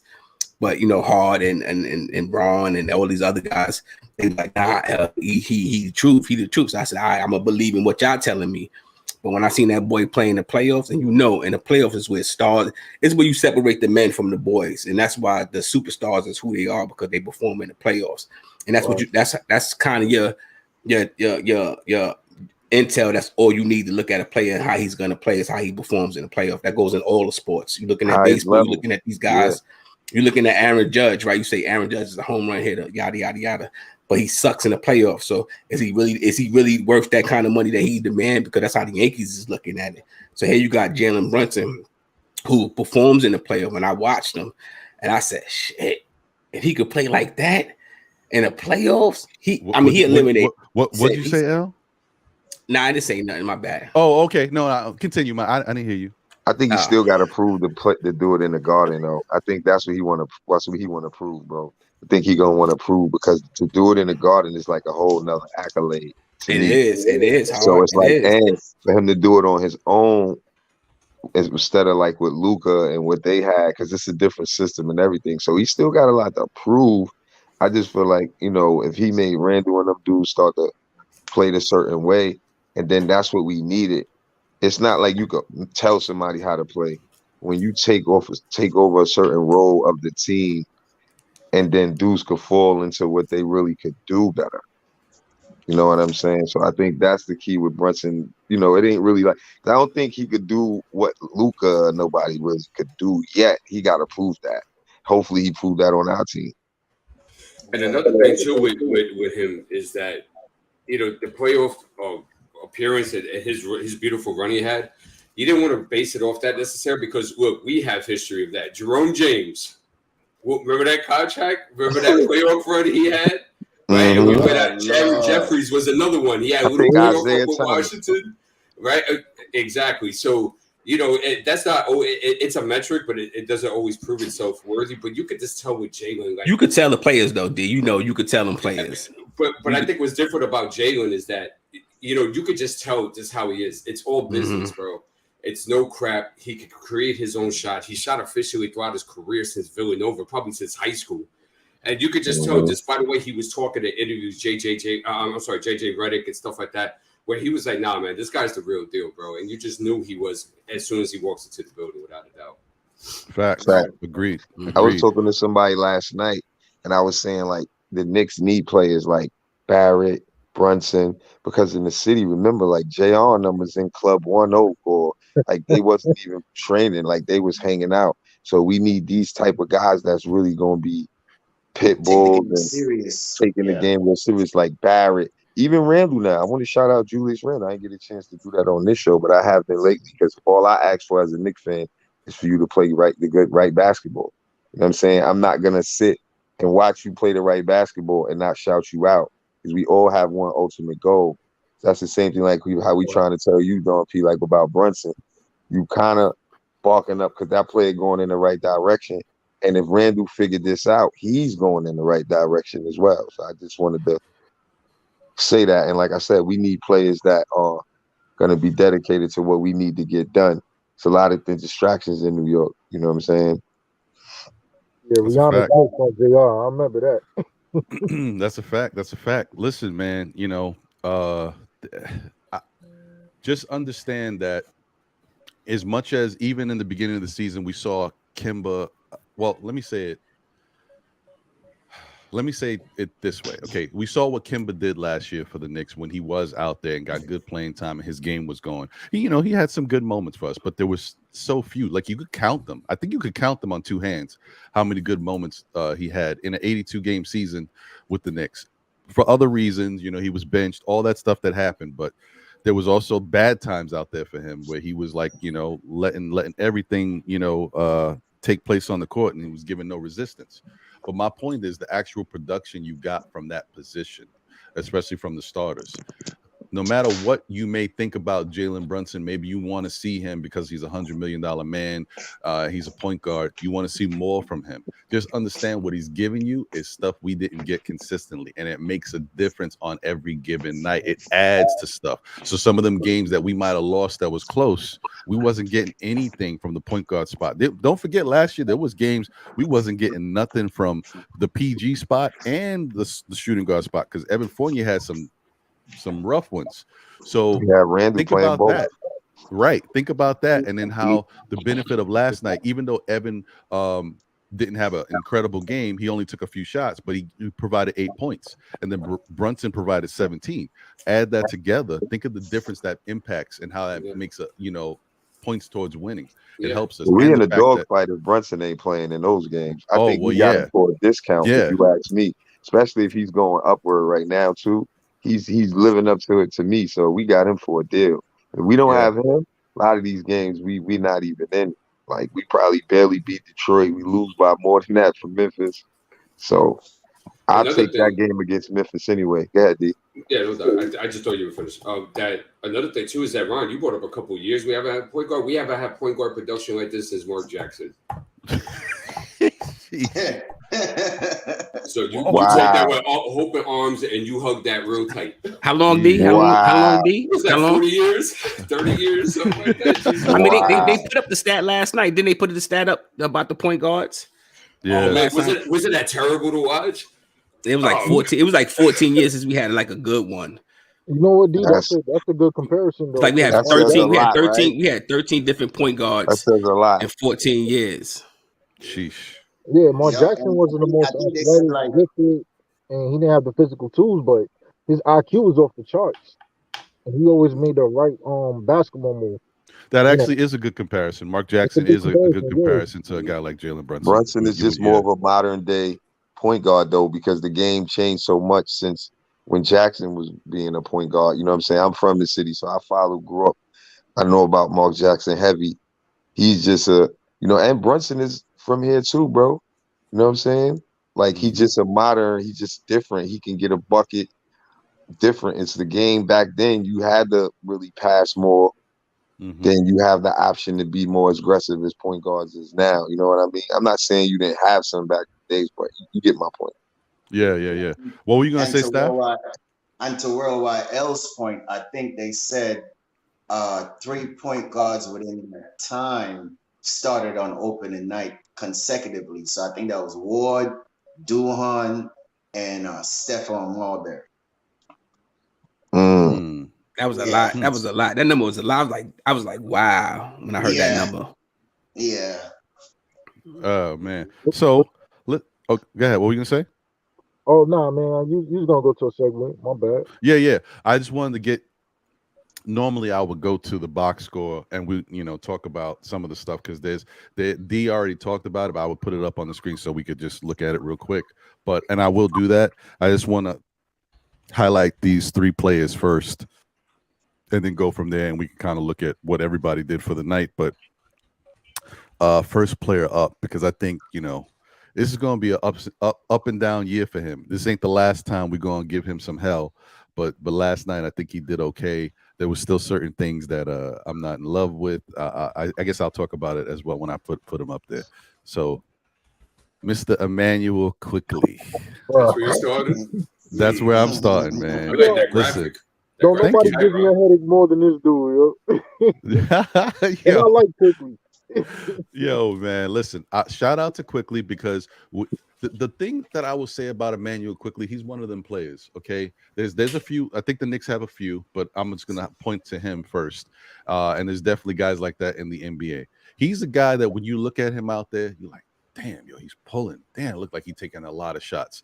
And when he's on, when you look at the box score, he has a pretty efficient game those nights. Like you like, oh, I thought he took like crazy shots and missed it. No, but when you look at the box score, in the end, it is not that bad. And then you're like, damn, he had 20 points, 7 rebounds, and 7 assists. I didn't even see all that. That's how Quickley plays. So as much as I want to get on him for how he does certain things, he does bring something to the game. Like this is the difference between him and a Cam. No offense. I know we loving what we seeing as far as him being more aggressive. But Cam is not a fill up the stats type of guy. He shoots, he may do a couple things, but you don't see him grabbing the reads where we want to see. We don't see him getting the assists. That stuff adds to the value of the game. Quickly gets steals and stuff. So I want to give Quickley some love and show him some love. Now, the only thing I will say, my only knock I had on Quickley last night is that, and it bothered me. And I was like, yo, what is wrong with this dude? I'm looking at John. I'm like, yo, what? Come on, man. You in the game, right? You getting your shot off. It's extensive garbage time. You got guys in here that lucky if they get 2 minutes. And you telling me you still looking for your shot when you got guys that can't touch the ball? Come on, Quickley. I don't like that. Crazy. I don't like it, bro. I can't stand that Quickley. This is where you show, look, I know I'm not the point guard. I'm the off guard. I'm the combo guard, whatever. But I'm the one controlling the game. I got the ball in my hands. Find somebody. This is when you practice. This is when you say, okay, we're in game time. Let me try to do an assist. Even if you want to get flashy with it, this is when you do that. Don't look for your shot and do what you normally do. We've seen that all game. It worked out good. You look good. Get other guys involved. Anyway, all right. Let me get around, see what y'all thought about Emmanuel Quickley's game last night. Let's go. I'm going to go Staffer, D, then I'll go Hard, Will, Worldwide L, and Don P. Staffer, what did you think about what you saw from Emmanuel Quickley last night? As I said earlier, let me start off by this first. Ron, me and you had many arguments last season about Emmanuel Quickley. Am I lying, yes or no? No, facts, 100%, bro. 100%. We had many arguments about Emmanuel Quickley, and I said, Ron, give this guy a chance. Even though he was playing like garbage in first half of the season, he came on, he started looking better, he started making quick decisions. He started looking at more film, trying to see when is his time to score, when is his time to distribute, and all of that. But for last night's game now, right, I think he bounced back, right? He was very efficient from the field. I don't know how much from the field. I think these hoops going to elaborate on that, right? Yeah, right now. As we could see, he's a very good on-ball defender, right? He's a good rebounder because he had 7, and he was, and surprisingly, he was passing the ball yesterday. But the knock on him, right, that I hear everybody saying is that he's only looking for Obi Toppin, right? Because they had a point in the game where they had Cam on one side and Obi on the side. And he is running and Cam was wide open. He could have passed the ball, but instead he elected to go to Obi. Went over, no alley-oop, ball turnover. But for me, is always his his decision making, right? And that's what I think he has to improve on. I think once he learns better decision making, I think that's where his game is going to even elevate more and get people more involved with the game. And you probably may have a double-double, meaning in points and assists, right? And you already know he's a good rebounder. So I'm proud of Emmanuel quickly for bouncing back, but we need that consistently, right? We don't need it one game and then after you don't do it the next game. We need it on consecutive nights, right? And, you know, as I say before, I've been on the quickly bandwagon, right? But, you know, his decision making, and that's my main thing with him, his decision making. But shout out to Emmanuel. Yeah, and before D goes, let me just do this. I had these guys starred. Want to show them some love real quick. Zigzag Zagala in the building. Salute to you. Julian Blum is here. Thank you for being here. Sherwin is in the building. Okay, Sherwin, we see you. Travel Vibes is here. Salute. Travel Vibes is here. Salute to you, my brother. It was 3 more people.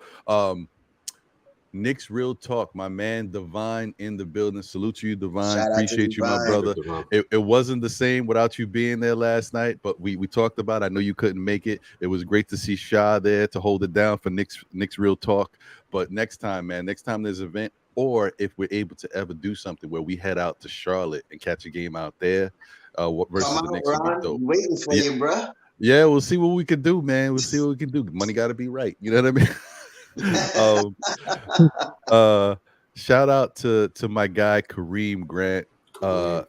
Kareem is a dope dude, man. Kareem, you know, lives in the Delaware area, and he came to the game, chopped it up at Legends early, went to the game with us. We chopped it up. Then he chopped it up at Legends again late, man. Kareem is a solid dude, man. Really good dude in the Knicks community. Appreciate you, my brother. Good to see you again. And my partner in crime, shout out to my man John. Appreciate you, my brother. It was great to chop it up with you in person as always at the game. It was dope. You know, he stood there shout late out too, John. Man. Me and John was chopping it up for a while. Word. Yeah, man, it was a fun time, and I know he had a good time. I could tell, man, because you know when you know somebody, when he's like your brother, man, you see what he was happy last night. He had a really good time, man. Much love. All right, so D, the floor is yours, my brother. Oh, and shout out to D Coolest 718 in the building. Salute to you. Yeah. So, first off, that was a nice breakdown by Stafford. Good job. Number 2 is Zigzag Law, Ron. So, you know, you always be fixing me up on the website. I had to get you one time. Yo, let's go, D.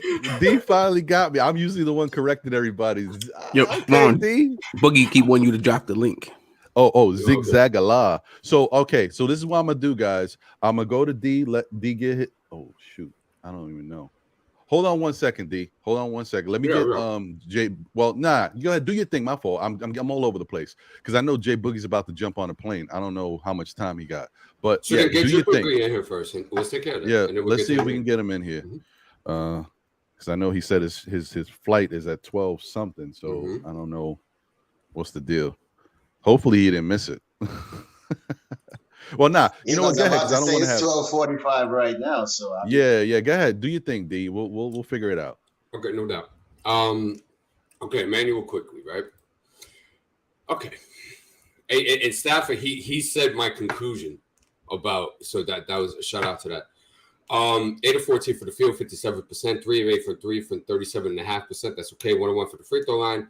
You gotta love the 7 rebounds. You gotta like the 7 assists to the 3 turnovers, 20 points. I thought he looked a lot better with the first unit. And I thought the first unit, him playing with them, it got him going. You notice a lot of his points came from when he was, going off the basketball, receiving the basketball, making a quick decision or being a catch and shoot. He had 2 of them last night. There was also a play too where Jalen broke down the D, gave it to him in the corner. He attacked that closeout and had a simple layup. Those are the type of. Sorry, D. My apologies. I think he on the plane. B. Hold on. Now you gotta play that. Oh, let me drop this banner down real quick. Sorry, I apologize. Get Jay Boogie's face. Hey, what's up, brother? What's good, my brothers? How everybody doing, man? Shout out to everybody. Salute, salute, salute. 3 capital S's. Blessing, blessing. Help, safety to everybody. Been trying to get on for a minute, but I'm getting ready to take off right now. And shout out to the chat, the greatest people. Can't never forget them, man. But I can't tell y'all nothing about the basketball game at all. I did not watch the game at all. I was in Mingo land last night. Man, last night was bigger than the BET Hip Hop Awards, right? Last night was the podcast Hip Hop Awards. And if you missed it, I promise you need to be at the next one, man. I didn't watch the game at all when I tell y'all that at all. And I already knew what was going to happen. I'm on record. I'm on file on D's show. I already said it was going to be a blowout. My score was 127 to 104. I was that's far from it.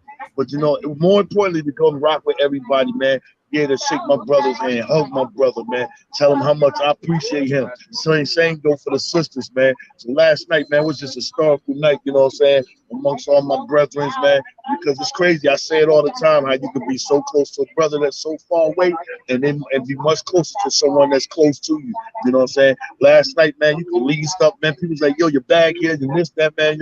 That's how you know you're around true brethren, you know what I'm saying? Not that I couldn't find you, because I know I would see you at another Knicks game somewhere. But man, I just want to say, man, last night was a blessful night. I sent Ron the picture. Ron got the picture.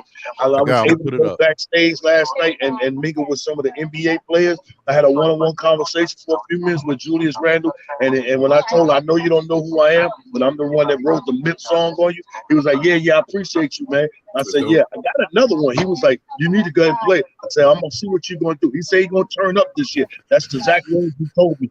Deuce, I talked to Deuce, man. Deuce is in good spirit, man. I had some good conversation with those two guys. Talked to Spreewell one-on-one, man. It's a great night for me, man. But more importantly, I met my brothers and sisters, man, from other places, other lands, man. I want to say, man, if I never met you in life, man, I got a chance to meet you. I'm trying to meet you, man, because I ain't got no fans, and I'm not a fan. All y'all friends, man. We family, man, all together, man. So I just want to say that, share that with y'all.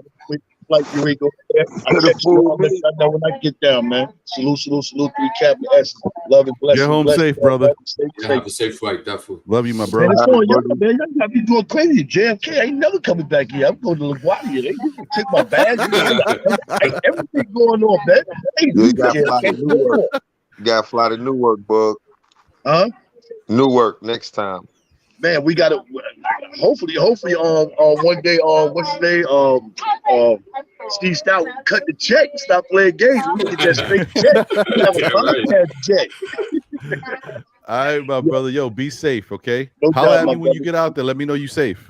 Yes, sir. All right, man. All right, let me get this back up. D, hopefully you know where you was. If not, just continue. Go ahead from where you at. Brother. Well, shout out to Hollywood J Boogie. He's over here talking. Yo, listen, let me tell you guys, just real quick, I just want to say this. If y'all don't know, when Jay Boogie was not lying, because we ran into Jay Boogie when he was walking around in the stand. This dude's like the mayor, B. Yo, I was walking down the street with him, and people just was stopping, like for real, like no lie. Because that's who I met first. I was like, yo, it's crazy. Yo, he was out here when we was out here in A. And we walking, they like, yo, Jay Boogie, that's for just like that in the A, out here in the A. They was giving Jay Boogie his props in the A. So yeah, shout out to the bro, man. Jay Bugs. It's a different experience being around Jay Boogie, man. All right, D, my fault. No, it's all good, man. We're giving the man his flowers. Okay, yeah. All right, I'll start over, man. I'll do that. No, you good. Emmanuel, quickly. What he had 27 to 7. We go up to 7 rebounds. We go up to 7 assists. 3 turnovers. He shot efficiently. 3-point percentage is at 37.5. That's okay. I just thought he looked really good with that first unit. I was really digging that on how that looked. Jalen was getting him easy shots.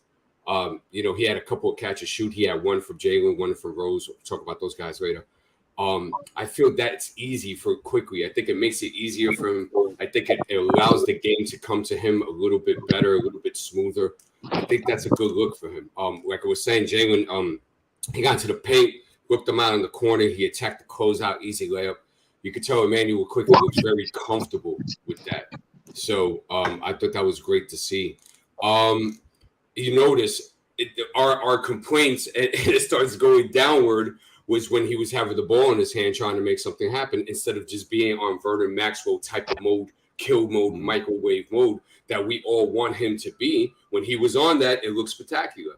Once he went back into dribble, you know, it looked like a completely different Manuel quickly. And you can see the team, it's like the synergy got shifted a little bit when that started happening. So he's got to be checked for stuff like that. And Stafford killed it. And this was my conclusion. What Emmanuel quickly am I getting from a night-to-night basis? Am I comfortable with that? No. But I am interested and invested to see how that evolves throughout the season. So we'll give him his flowers. He had a good game last night.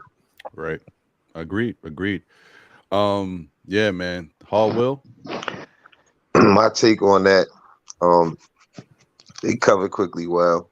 I feel like, you know, that's a problem when a player is doing that, and it's not really all his fault when it's a lot of fun. Like if Grimes was here, I don't even think Quickly would be playing as much, and that's something that I said. If Grimes wasn't hurt, you know, where would those minutes will Quickly be playing as much minutes? And you know, different questions I have with that situation. But Quickly, to me, he indecisive. He trying to prove he could do this when his plays right in front of him. He could just make. I think that's what he did yesterday.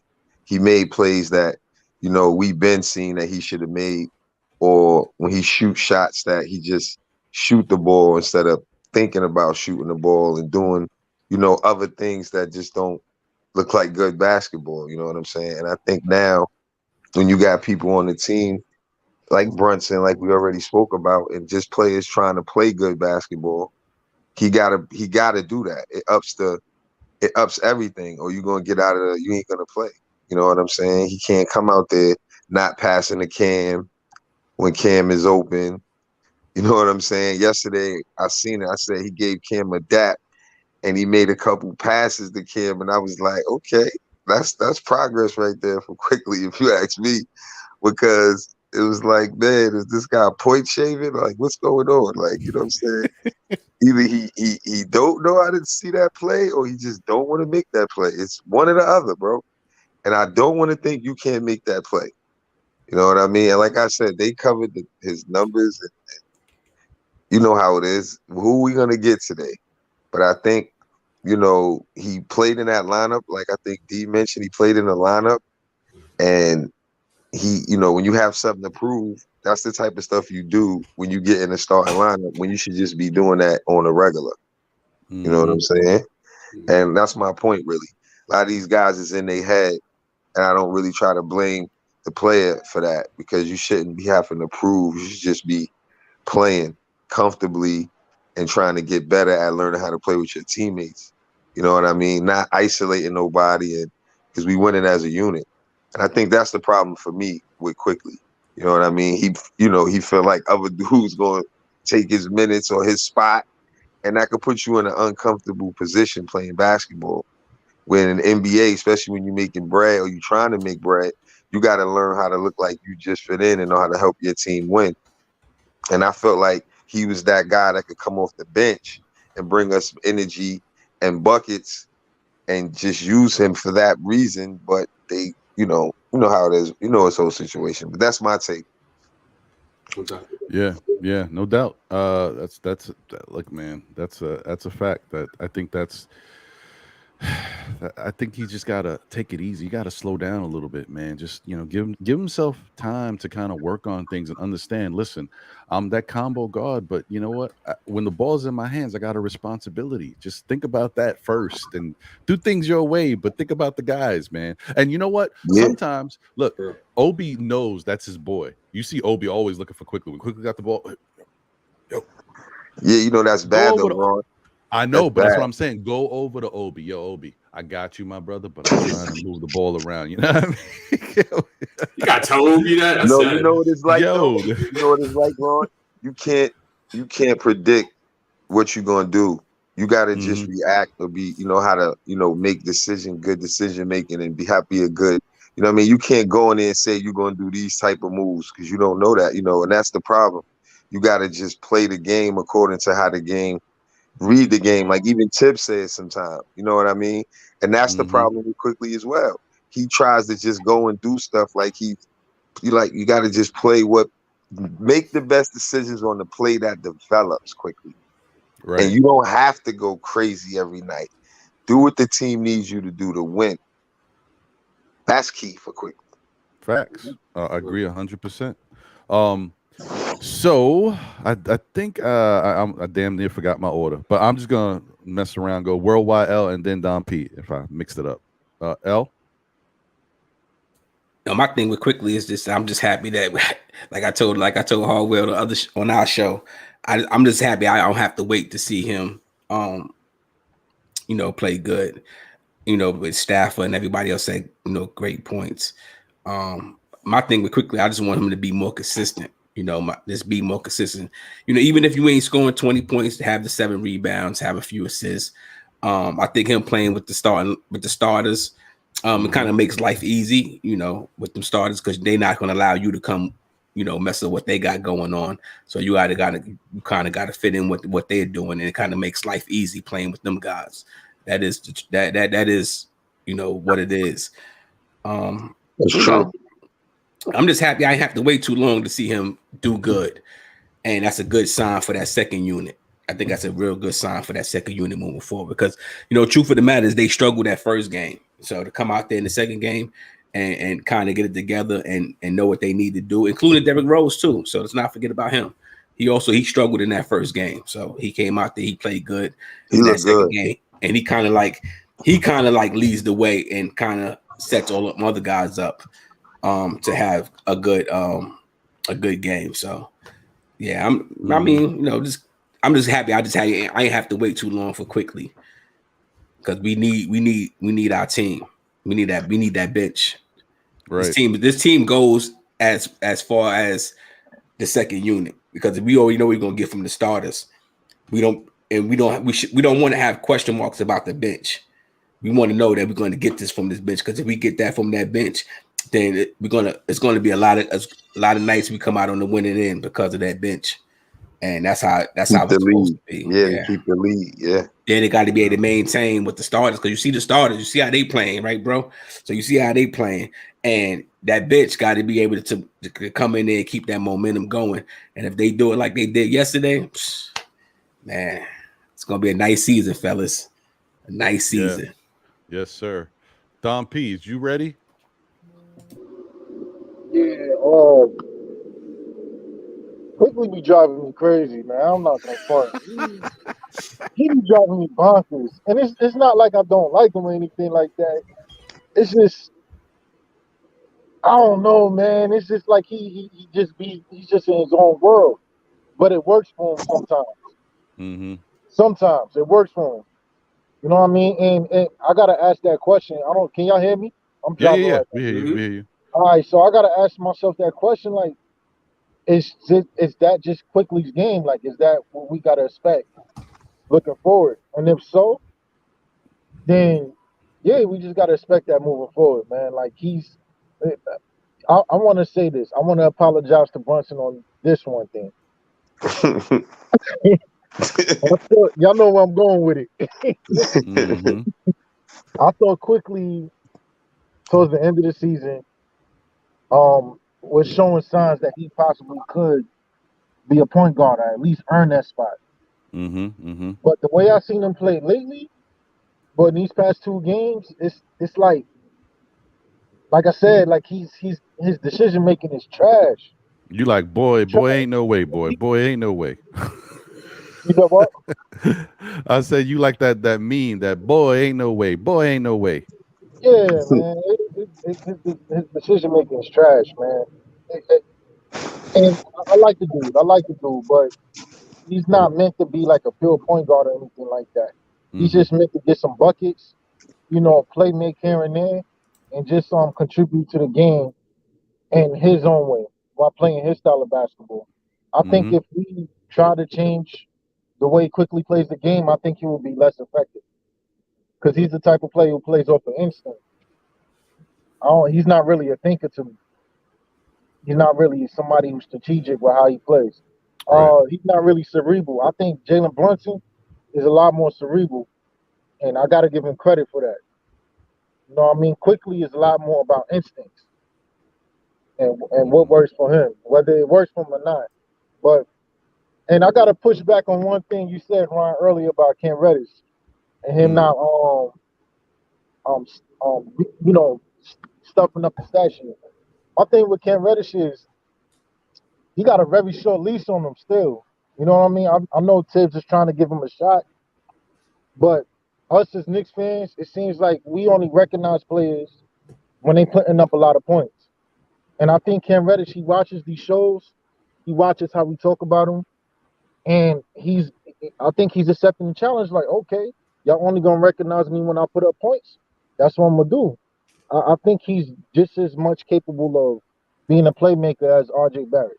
I think he's as capable of doing a lot of things that we haven't seen him do. But at this point, the only way he can prove himself, maybe to us, I don't know about Tibbs, but to us is if he scores some buckets. Right. But even when he's not scoring, he's effective on defense. He's effective on defense. So that's what I want to put out there. Oh, no doubt, man. I understand. I hear you. And just to clarify a little bit, when I'm saying stuff in the stat line, I'm talking about putting up other numbers. You know, the numbers that help the team even when you ain't got your shot going. I'm talking about assists, rebounds, blocks, steals, other things that help the team, because that's the reason why I say, you know, it's easy to get down on a guy because everybody, that's the automatic thing you look at, right? You look at how many points the guy scored. You know, how did he dunk? You know what I mean? Did he do something explosive? That's what the average fan is going to look for. They not going to pay attention to all the little things that help a team get a victory. I'm talking about the little things that help a team get a victory. That shows how you in tuned in the game. And also, listen, this is a Tom Thibodeau team. That shows Tom Thibodeau, oh yeah, you know, no matter what, if I get Cam out there, I know he may take a couple shots I don't like, but as long as I know that he's hustling and doing what he's got to do, he's affecting winning. You know, it's how your impact is on the court, and if it impacts wins. One thing about Emmanuel Quickly, when he's in the game, when his head is in the game, he does things. You can every game you look at when Quickly's in the game and his head is in the game and he's playing. Look at his line. He's giving you assists, he's giving you steals, he's giving you rebounds, and he's a guard, man. He ain't got no extra height, height to his game. He don't got no incredible leaping ability. He's damn near not even a great finisher. He's an overhand finisher instead of an underhand finisher, which I hate. But he does things. So that's what I'm saying. And that's how you earn minutes. You know, say what you will about Obi. Sherwin says I love Obi. I'm an Obi apologist. I'm not. I like Obi, and I think Obi has the skills to impact this team in really, a lot of different ways. But Obi got to rebound. Obi got to play defense. Obi got to maybe try to block a shot. All that leaping ability, you can't get a couple blocks. You know what I mean? Obi got to do things. If you don't do that stuff, I'm with Tibbs. Keep Obi on the bench. Let him watch Julius. That's what. That's all I'm saying. Obi got to do things. Yeah, man. But so I want to get to, like I said, a couple more. In my case, I'm calling them peak performance players of the night, and then we'll get into the box score and stuff. So let me go to this gentleman first, because I also want to see if I was able to change the graphic a little bit, and I'll use this template going forward, because now that I know when I got 6 people on the show, I got to make it a little different. Okay, I'll still work on it. I'll make it a little smaller, but okay. All right, so don't get mad when you see this one. It's gonna look crazy compared to, but whatever. Let's go to RJ Barrett. All right, listen. I'm highlighting RJ Barrett as a peak performance player because of the fact that he put up 18 points and played a better game. And, say what you will. Knicks put up 130. But if RJ shoots a dud and only gives us 4 points, game is a little different. You know what I mean? You never know. Detroit could be sniffing around. But the fact that he gave us 18, and he started to snap out of that little funk he was in, which I just want RJ to be a regular player. Don't think too much about what happened last year or what's happened to you before. We know you a slow starter. We know you a slow starter. Just go out there and play basketball. Get that stuff out your head. People last night, I was at the game. yo, they're like, what's wrong with RJ? You think it's about the contract? You think he got the money? He don't. I'm like, nah, man. I don't think it's about that. I think he knows that now that he got paid, there's expectations. He knows that he's a slow starter. He knows he wants to break that. He doesn't want to be boxed into any narrative. So just, he's a young guy. He's got stuff playing around in his head. Let's give him some time. So what do you guys think about RJ's play? Let me start with Staffer. Yo, I love how he bounced back. He had a rough game in the Memphis game. I think he went 3 for 18. That's definitely not good. In this game here, I think those 4 first assists was in the first half, right? So he looked for his teammates first, and I think that's what got him going, right? He was slashing to the basket, he was finishing around the rim. I don't even think he took a 3-point shot last night. If well, D gonna get to that, but I don't think he took a 3-point shot last night. I think everything was inside, and I think he could have rebounded the ball some more. More effort on the glass, but overall, he definitely looked better. And I felt like in the first game he was pressing a lot. Like he wanted to prove that, okay, I got the money. As you were saying, Ron, expectations come to the money when you get paid, right? I said that, right? You got your money. Everybody been telling you. Everybody been saying Knicks fans. Let me just clarify that. Was saying pay the man, pay the man, pay the man. Now that he's gotten paid now, I was saying I don't want no more excuses, right? So, I think that had an effect on him. Just a little bit. I'm not saying that was a major problem, but just the expectations from everybody. And then it's your first game and you trying to prove yourself, that the money that you got paid was worth it. And all these things going through his head. But I think yesterday he settled down.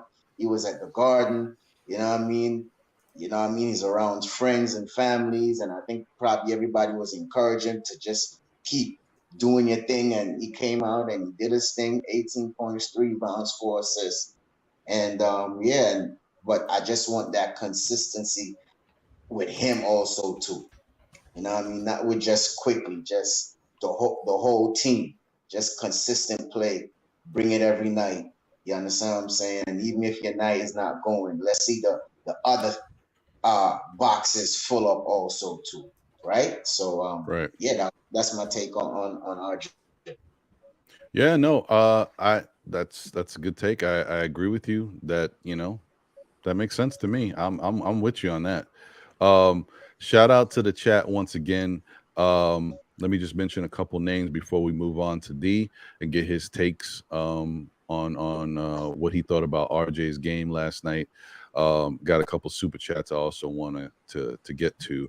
Let me mention Parrish Duggar's initial super chat because it's responding to my guy Emmanuel quickly.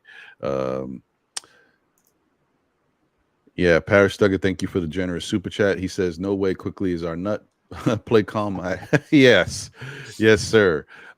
Quickly, he doesn't know how to slow down. It probably is a part of his game, and maybe it's the gift and the curse, right? Certain things you like about a player, is certain things that you wish they could kind of control a little bit more. And like, for example, with Obi, I mean, listen, I don't want to say I'm a betting man. I have my moments, but I almost, if like that was a category on FanDuel or something, what are the chances that Obi Toppin misses his first 3-point shot? I think I'm putting my money on that he's going to miss his first shot, because for whatever reason, when Obi Toppin comes to the game, he is so juiced up and jacked up with energy. That first shot is going to look crazy. Okay. If it hits rim, wow. But I don't know. That's interesting. I want to know how many air balls he has for his career, bro, because I've seen quite a few from him. Yo, I don't know, man.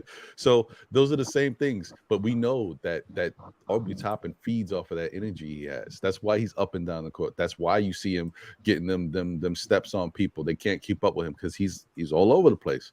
So he's got to really calm himself down and slow himself down. You saw there was a point where not to get into Obi too much, but there was a point where he got the ball, he kind of hesitated. It was like a 20-footer. He took a minute, shot the ball, it went in. Calm. But when he's moving, it's tough. So the same thing with Quickly. Quickly has this thing where he knows that he's got compared to Derrick Rose at this advanced age, I think he's faster than Deuce. He's one of the faster guards on the team. So he knows he's got to kind of push the envelope too. And it helps to his game. He knows what he's got to do. But sometimes it's not the move, man. It's not the move. He's got to slow down.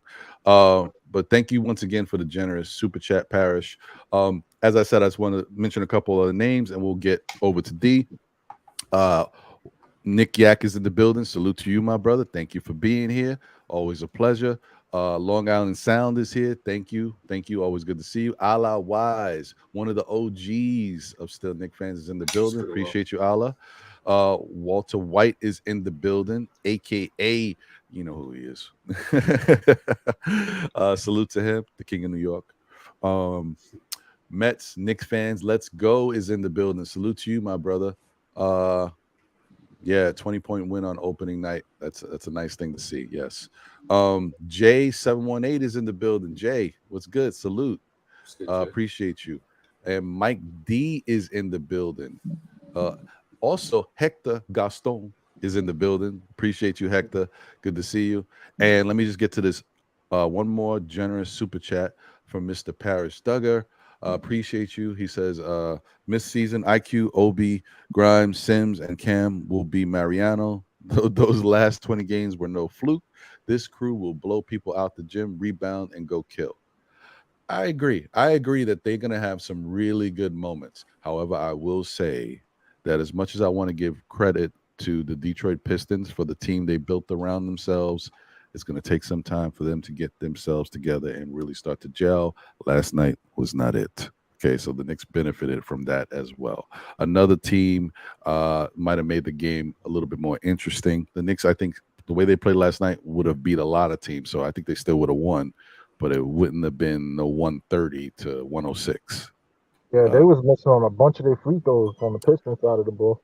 Yeah, they look like a very young, inexperienced team that doesn't quite have that chemistry yet. They got and some basketball plays they didn't make. They got to learn, but that'll come in time. And I expect a team like that to be beat by a Knicks team that's running on all cylinders. Because last night that's what they were. I mean, of course, you want to say the defense from the starters didn't look good, but a lot of times the defense from the starters doesn't look good. So this is what it is.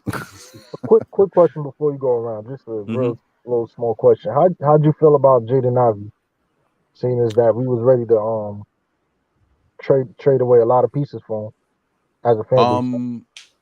I think Jaden Ivey is playing the way I would expect a young rookie to play in the NBA against this type of competition. The game is fast, and even though Jaden Ivey is a fast player up and down the court, he's got that. The game itself is fast. You got to pick up things fast. You got to know where to be on the court. You got to understand that these players are professional, what they like to do. You got to see where the ball's moving. You got to know where you got to be on defense. You got to see, okay, listen, you got to follow how the game is going. We're not doing that great on rebounding. As I'm a guard who got ups. I got to be able to help out on rebounds. Well, I got to do. It's just all these different pieces. That's why it's not about how you move up and down the court. It's about the speed of the game and what you got to pay attention to. And Jaden Ivey has to learn all of that. And once he gets comfortable, you're going to see his game take off. So I'm not looking at him any other way. I think Jaden Ivey is a transitional player. So far, I still believe that. And, it's going to come in time. Just like if you look at Benedict Mathurin, who some people feel like he could be that same type of player, but when he looked at the draft time and how he played in college, you're like, oh, no. Jaden Ivey is the guy, or this guy's the guy. But as you can see, Benedict is having a very good start. He played good in the preseason. But that doesn't mean that he's all of a sudden better than Jaden Ivey. It's just that in his team, his unit, they're playing a different way. He's comfortable. and he fits in nicely. Give Jaden some time. Once the Detroit starts to figure it out and he understands his role and they understand what he can do and where he likes the ball and how he fits in, you'll see a much better product. So I don't look at it really no other way. It's early. Take some time. Right. Okay. Just to chime in on that before I go into RJ, Jaden Ivey is a very young newborn puppy that has a bright future in this league. And look, just last night, I mean, he was 6 to 12 for the field, 1 to 4 for 3, 4 for the free throw line, 9 assists, 4 turnovers. He's still a young puppy, 17 points. That's a guy outing from your first year rookie in the second game, without a doubt. So, okay, correct. RJ Barrett. I got on him last game because of how he played the fourth quarter and his defense. Mm-hmm. But I thought there were good shots that he was missing, early on in the first 3 quarters. They were wide open. The offense, the sets they were getting in really gave him some nice open, a quarter threes and stuff. There was one where he had faked one dribble to a mid-range. Very nice. That's stuff we didn't see from RJ last year. So that was very nice to see. So that wasn't the problem. And I think last night, his jump shot's still not on. He's still not hitting that. But he finished a lot better yesterday. I think he had 2-and-1s, if I'm not mistaken, early. I think he had a couple in transition as well. That's RJ's game right now. That's where he holds his hat on. I thought he did a really solid job of reading the floor yesterday. A lot better than it looked in Memphis. He did miss Evan in the first quarter, if you guys remember. Evan was all by himself, I think, on the left quarter. He was like this. He passed it to him really late. But besides from that, I thought he read the game well. It was nice to get Mitch Ali, get him started early and stuff like that. I thought they did a decent job of getting Mitch involved in that first quarter. Kind of went away from it in the third, but I did like the way it looked at the first. But I thought RJ was solid. His defense looked a bit better yesterday. He looked chilled. He looked calm. He looked like the game was just coming to him. He was just going with the flow and stuff like that. And I think that's the best version of RJ right now as he's still developing and stuff like that. So that's why I'm at it. Yeah, no, I agree with that. Oh, go ahead, Staffa. Did he shoot any threes? Yeah, he was 0 for 3. Oh, so he did. Yeah. His jump shot's not on right now. Yeah. Okay. 14 to 27 in the preseason.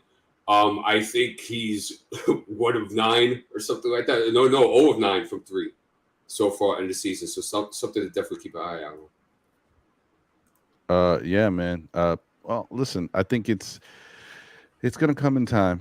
Once just you got to bear with them. We'll be patient with these guys, man. They'll get it together. They'll start to show us what we expect from them. But we just can't be down on them. We got to rock with them. It's a long season. They'll be okay, guys. Hall Will, what's your thoughts on RJ? Yeah, well, funny you just said what you said, because I was saying that's how I feel about our team, especially RJ. And he got to bounce back. If he have a bad game, he got to just come back and just try to correct the things that he didn't do well last game and change it up. To me, for him only shooting 3 threes is a good thing. Going to the basket and just doing more of the winning plays is what we need. And like I said earlier, in the Florida offense, if that shot don't present itself, you shouldn't really be forcing it. Like he took a couple of 4 shots in Memphis, especially at the end, But one thing I say about RJ, he always start kind of slow, But I think it's going to be easier for him. And I don't think it's really hard because he has anything to prove as far as the money side. I think, as a player, that should be like, at least you got your money, reference to like a Cam Reddish situation, to where you got to prove to get your money. That's a lot. Like, that could cause some uncomfortable situations in your head. You know what I mean? So you really just got to focus on ball more in that situation. If you get your money, you just go out there and play basketball, because RJ is the type of person that, he don't really get caught up in that. He's real professional, and he's going to get better. And like I said earlier, that's all I ask for in a Knicks. Somebody that can actually improve, and we do see improvement there. I think one thing I noticed is the free throws already improved. which is very important. And just let's let it go game by game. We're gonna win some, we're gonna lose some, but we gotta bounce back no matter what the situation is, especially a player like RJ. He's making a lot of plays as well as not looking for his own shot as much. That's what I'm looking for. But in that other game, when we lost, right, I felt like, he could have made a couple easy plays for other guys, and we only lost by 3. So I felt like when you look at his, how many shots he missed in that game, I want him to try to make other plays instead of taking those shots. I seen where he could have threw little passes to Randu, or it's like he's still going for his when it's not about that. It should be about making a winning play. And that's what I'm looking forward for him changing. And I think he came back more in yesterday's game with that. Yeah, no, I agree with that. I think and that's what we want to see, man. I mean, this is a long season. There's a lot of expectations for the team itself, even though we know, this is not a championship team. We want the team to do well. We want the team to be able to have a chance to make it into the playoffs. There's certain things you are looking for. So, we just hope for the best for them overall. And RJ, we just don't want him to be pressing out there, man, just struggling with his shot and just not being confident and feeling good about his game. We don't need that. That ain't gonna help us not one bit. Plus, you know how it is, guys. That's the old adage. If you ever played basketball, when your shot is going good on offense, get a couple layups, you get a jumper, whatever it is, you feel the ball go in the hoop. Now you want to get effective on defense. You want to start pounding the floor and getting hyped. So we need him to do good on offense too. It helps with his energy and his effort on the defensive end. That goes with everybody. The players got to learn how to, it's an assist or you make a play for your teammate. That ups the morale. If you feel good off of that, that's what I teach my players. If you feel good off of that, when you get your opportunities to score, then you'll score. Because that's creating winning basketball right there. You can't just want to be about you. And that's the problem. I hope RJ figures that out. Because you already who you are, just help your team win. You're going to have good nights. It's going to be some nights where you're going to have to take a step back and get less points. You know what I mean? Just do what the game shows you. Just that's what he needs to know. Sometimes it look like he trying to make a move that ain't there. You know what I'm saying? Like, bro, that wasn't there. That 3 he took when he was in the corner in Memphis, bro, remember they got the rebound, Brunson, and he bounced past the Hartenstein for the N1, and we was right back in the game. So it's like those are things I look at where he could have made a better play, bro, and we could have won that game. You know what I mean? I agree. Thank you, Hall. We'll appreciate you. And before I get over to Don P, I wanted to mention something because I just realized. Hall, Will, you going to say something? No, I was done. I was muting up. I was muting back up. I was done. Oh, okay. Yeah, I just wanted to mention one more guy that I saw last night. Appreciate him. He happens to work in the area of the Garden or whatever, and so he came through. He was outside of the pregame, and I guess he was a little unsure about how everything was going down, and he didn't really come into the building. By the time everything was over, we was heading to the game, and I saw him. But he came back later that night for the post game, and he actually came in, and I was like, I knew that was him because I remember I was looking through some old Know the Ledge stuff yesterday, and I saw his face, and I was like, oh, okay, I know who that is. So shout out to SS Cash. Y'all know who SS Cash is. He was in the building yesterday. He came through to Legends. So he's been on, a couple different shows, Blorange Tears, Vibes and stuff. And he came on Still Knick Fans Know the Ledge a couple times. So shout out to him. It was good to see him in person in the building. Shout out to Eddie F. Appreciate you. Shout out to Jarvis Floor in the building. Thank you. Andy N says Ron's hangover almost over. It's history at this point. Facts. I'm straight. So I'm back, baby. Not that I had a hangover or anything like that. I don't know what you're talking about. Shout out to Paris Nugger once again.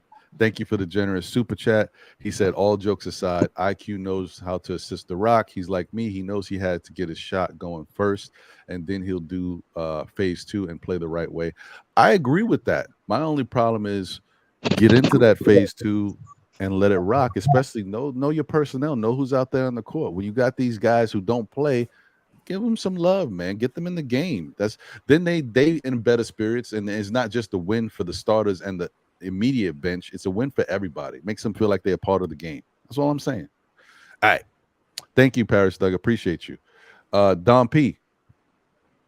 Yeah, I want to say about RJ a couple of positive things. One, his intangibles is unmatched on this team. You know, he was catching that work last game from the fans, and I know he be listening, but it's like he don't either he don't care or he don't pay attention to none of the noise, or he just keeps his head down and keep working. And I gotta commend him on that. Mm-hmm. I'm not looking for RJ to be like an efficient scorer. Like say what you will about his potential, but me personally, I don't ever see him being like a efficient scorer. I don't think he has the skill set for that. But I do think that he could take his game to the next level with his playmaking skills. If you look on his stat sheet, you see 18 points, 3 rebounds, 4 assists. I could have sworn he had 4 assists in the first quarter.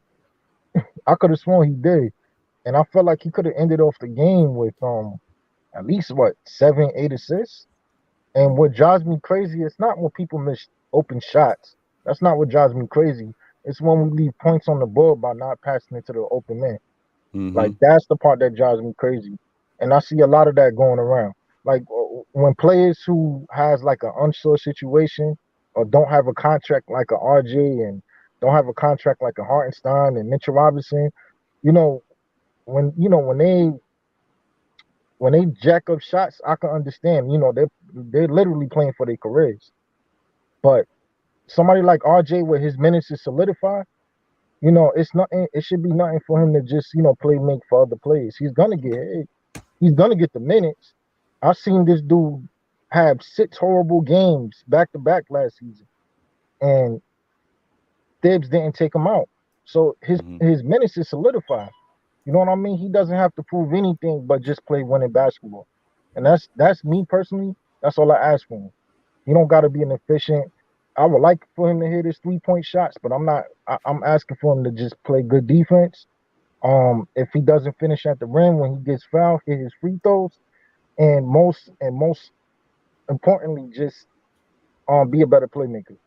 That's it. Just be a better playmaker. Like he has it in him. He definitely has it in him. And I'll land my plane there. Yeah, no, man. Listen, I hear you. You definitely facts, man. Like RJ is a player that he's gonna get overlooked a lot of times just by the way he plays basketball. There's gonna be some moments where he definitely steps up and shows what he can do and surprises people. But this is who RJ is. He's not overly gifted in certain areas. He's a very good thinking basketball player. He's focused. He has a good work ethic, but he has some limitations to his overall physical ability. Outside of I'm not talking about his strength. We know he's strong, but like certain things that he's not able to do naturally that other people can. Like I'm not trying to do this because it is what it is, but people say stuff all the time. Or if I had this, or if I had that. Imagine if RJ had Cam's ability. Ooh. You know what I mean? Like it is what it is. Like that's he deals with what he's got to deal with, but it's all about here. It's the mental for everybody on this team. Keep your mental right, and the game and your play will follow. Salute to Agent Super Argo in the building. Salute to you, my brother. Salute to I Am Jarrell. Once again, it was great to see you yesterday. Dope time, man. Saw you at the pregame. Appreciate you, my brother. Yeah, man. Just another great night, man. Salute to everybody. And I got we have another very generous super chat from Mr. Paris Duggar. Thank you. Appreciate it. He said why we were good. Number one, Mitch Hartenstein can make us huge play against. That's true. Number two, our depth kills. Yeah, the bench mob is it's a nice plus to have. And against there's gonna be certain teams out there that also have a good bench, and so we're gonna be really tested, right, when we get to those games. But for the most part, our bench should be better than a lot of benches in the NBA. So we're gonna have to feed off of them and what they can do to help the team going forward. Number 3, he said Brunson and iHeart raise our and Randall's acumen. Facts. Definitely. Not only just Randall, but RJ as well. Like two really important pieces for this team. If we can get them all on the same page, that's definitely going to be a big thing. Shout out to Hard Will. Thank you for being here. Worldwide L and Hard Will are about to do a show. So much love and support to them. Thank them for being here. They're gonna head over and get ready to do their show. But shout out to them, guys. Definitely, check out their programming for the love of the game. Number 4, OUR, love of the game. And number 4 that Paris Duggan mentioned is Randall. Yeah, Randall is big. As much as RJ needs to have a good game or play good for this team to be successful, Randall's even more important. If Randall continues to play the way he's played these first 2 games of the season, the Knicks are going to be in very good shape for most of this year, man. Most of this year, definitely. So I look forward to seeing how it all plays out. I hope they continue to have that same energy. It's always good, and this is the honeymoon phase of the season. Remember, guys, it's early, so so we just have to we got to keep it going. Pump the brakes. You know what I mean? So you gonna talk us off the ledge, bro? Listen, I don't want you. Don't do it. Don't make me bring that guy out. You see him jump out that window. We don't need that. So yeah, that's RJ. And then lastly, for the peak performance guys, that I think like I said, these are the 3 guys that kind of really helped us get to this victory, because what they did in totality is what we needed. Jalen Brunson, man. Jalen is a big part of what we needed, and I think his game, we can't talk enough about how impactful he is out there. I think I've said so much about Jalen. I'm just gonna move over and let everybody else talk, because I love Jalen Brunson. Staffer, what do you think about Jalen's game last night? Another bounce back player, bounce back game, Jalen Brunson. When I mean bounce back, even though he had a great game in Memphis, I think with this game in front of the Garden, he wanted to show why he's a Knick, and he was on hitting all cylinders last night. I even think he had either Ivy on skates or one of them on skates in the paint last night. Kate, yeah, right. That was a nice move. You understand? Yeah. So, my boy was from all corners, from the corner, from the inside, putting people on skates, 6 assists, 17 points. He's not a big guy, so I don't expect him to have too much rebounds. But the key stat in both games, 0 turnovers. 0 turnovers. He didn't turn over the ball one time. I think he said that in his post game.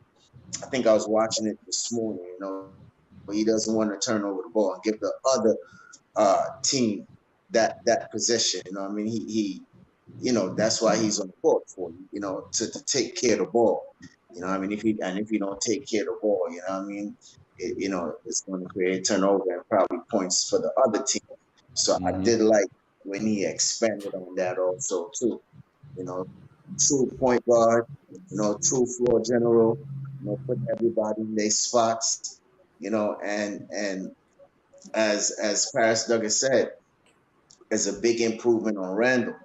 I know we're gonna get into him, but you could just see the change in Randall with having a real point guard on the floor. So he doesn't have to do all the playmaking and all that other stuff. But Jalen Brunson, man, and I'm gonna tell the truth also too. When we first thought about getting him and the money he was demanding, I was like, no. But then I started hearing other people talk. It's not that much money, and I did my own research also too, and that money that is making, I think he's like either from between 11 and 14 highest paid point guard in the league. So, and at the end of the day, with the new TV deal coming in and everything, that's gonna be nothing for the Knicks. So I think we got him on the cheap. You know what I mean? Even though he proved himself in the playoffs last year, and winning 2 NCAA championships and winning high school championships, and come from a background from Jason Kidd and what's that coach name of Villanova? I forgot his name. But is it Jay Wright? Yeah, Jay Wright. So both of them are good, very good coaches, right? So and then not to talk about his dad. His dad played for the Knicks. Teach him certain intangibles. Met Rose in Chicago, so that was an influence him. So when you put all those things combined together, he just got a nice solid point guard. He's not tall in height that much, but he could control himself on defense. And he's very scrappy. So I'm loving everything that I'm seeing from Jalen, man. It's a long time we haven't had a point guard like that since. I'm just saying like a real true point guard as far as like Harper and Charlie Ward. I always like to bring him up because I know people forget about him. Raymond Felton, the first time around. Right, around. Right, Raymond Felton. So once you bring in a true point guard, it always going to make the team flow a little better. The floor general gonna make better decisions. So shout out to Jalen Brunson on that bounce back game to me. There you go. D, what did you think about Jalen? I know how you give it up for Jalen, but what did you think about his game? Ron, I had, when we first got him, I had numerous conversations with you. I was on the show just raving about intangibles that he brings. Where he's the type of guy where he comes into the gym and just the culture changes automatically. And that's because of Jalen Brunson. And you guys have seen that this year. You just see just the energy on the team, the synergy, the attitude, the way they talk to each other. It's a 180 from what it was last year. And the difference is Jalen Brunson. They love him, bro. They're always very quick to pick him up. You always see words of encouragement between Jalen and the players if they miss a shot or if there's a turnover or something of that nature. That's very important stuff. So I already knew this was coming. I already knew everybody was going to love Jalen Brunson. He's a New York type of guy. He's a pit bull. Okay, my players that I love to have pit bulls, and I love guys that can read the game. Jalen Brunson checks both of those marks, but beyond that. So I think he's fantastic. As far as that. Now, with the game yesterday, you have pretty much this. 6 of 11, 54.5 for the field, 2 of 4 for 3, 50%, 3 of 5 for the free throw line. We're going to go ahead. We're going to make a run last for that one at 60%. 2 rebounds, 6 assists, 0 turnovers, 17 points. He's exactly what this team needed. And at least, even if Obi or IQ don't pop, right, it's still good for them to be around that. If they don't play past the contract or they go to a different team or something like that, I think it's still great from any draft picks that are coming in. It's fantastic to have a guy like Jalen Brunson around. I thought he was magnificent when they came into the second quarter yesterday. I thought he made his mark on the game. He hit a jumper. He got to the lane a couple of times, got to the free throw line, dimed some guys. And, defensively, even when he's not the best defensive guy, and that's limitations is based on genetics. It's just who he is. But he's a willing defender. And he shows his energy out there. And he shows his grit. He knows damn well he can't close out on that jump shot. But you see his little hand up there trying to do it, late as hell on the help of recovery. But you appreciate that. You appreciate the effort. It's a great example for everybody to learn from. Guys, you're going to see more and more of Jalen Brunson like this throughout the year. And you're going to see an uptick on the points, especially when we go against the tougher teams, especially when we go on West Coast trips and stuff like that. I have Jalen Brunson at 21, 6 and 5 this year, and a possible All-Star bid. I think the guy is a stud. He's the best example as far as intangible wise we've had here since Patrick Ewing, and I think production wise, it's the best point guard we have here since Mark Jackson. And we're going to see more of this as the year goes on. Oh, you're on mute, sir. Sorry. Yep. Yeah. That's all I had to say. Take care, everybody. Thank you for being here. No. Yeah. Now I'm gonna say I agree with you. I definitely think that is the case. I think we're gonna be very happy with his impact on this team going forward, man. It's gonna be undeniable. It's quiet. It's efficient. It's what we've been missing. Better point guard play, better decision making. Papa John's. Jalen Brunson. Sorry. Anyway, It's not a bad idea. You better call Papa John's. Maybe you get some, get a royalty check for that or something like that. Some advertising. Yeah, man. Dom P, what did you think about Jalen Brunson, who you have been sold on since day one? You said, have I been sold? Nice try. No, I'm messing with you. I know. I'm messing with you. Nah, man. I would say this. I gotta call a spade a spade. You know what I mean? Like I've been hard on Jalen Brunson, and he even in the game where some people would say he kind of struggled a little bit with Memphis. I liked what I seen. I like the fact that even though he wasn't hitting shots in Memphis, he was still doing all the right things other than hitting shots. And my biggest gripe with him was the point of attack, like basically defending the point of attack.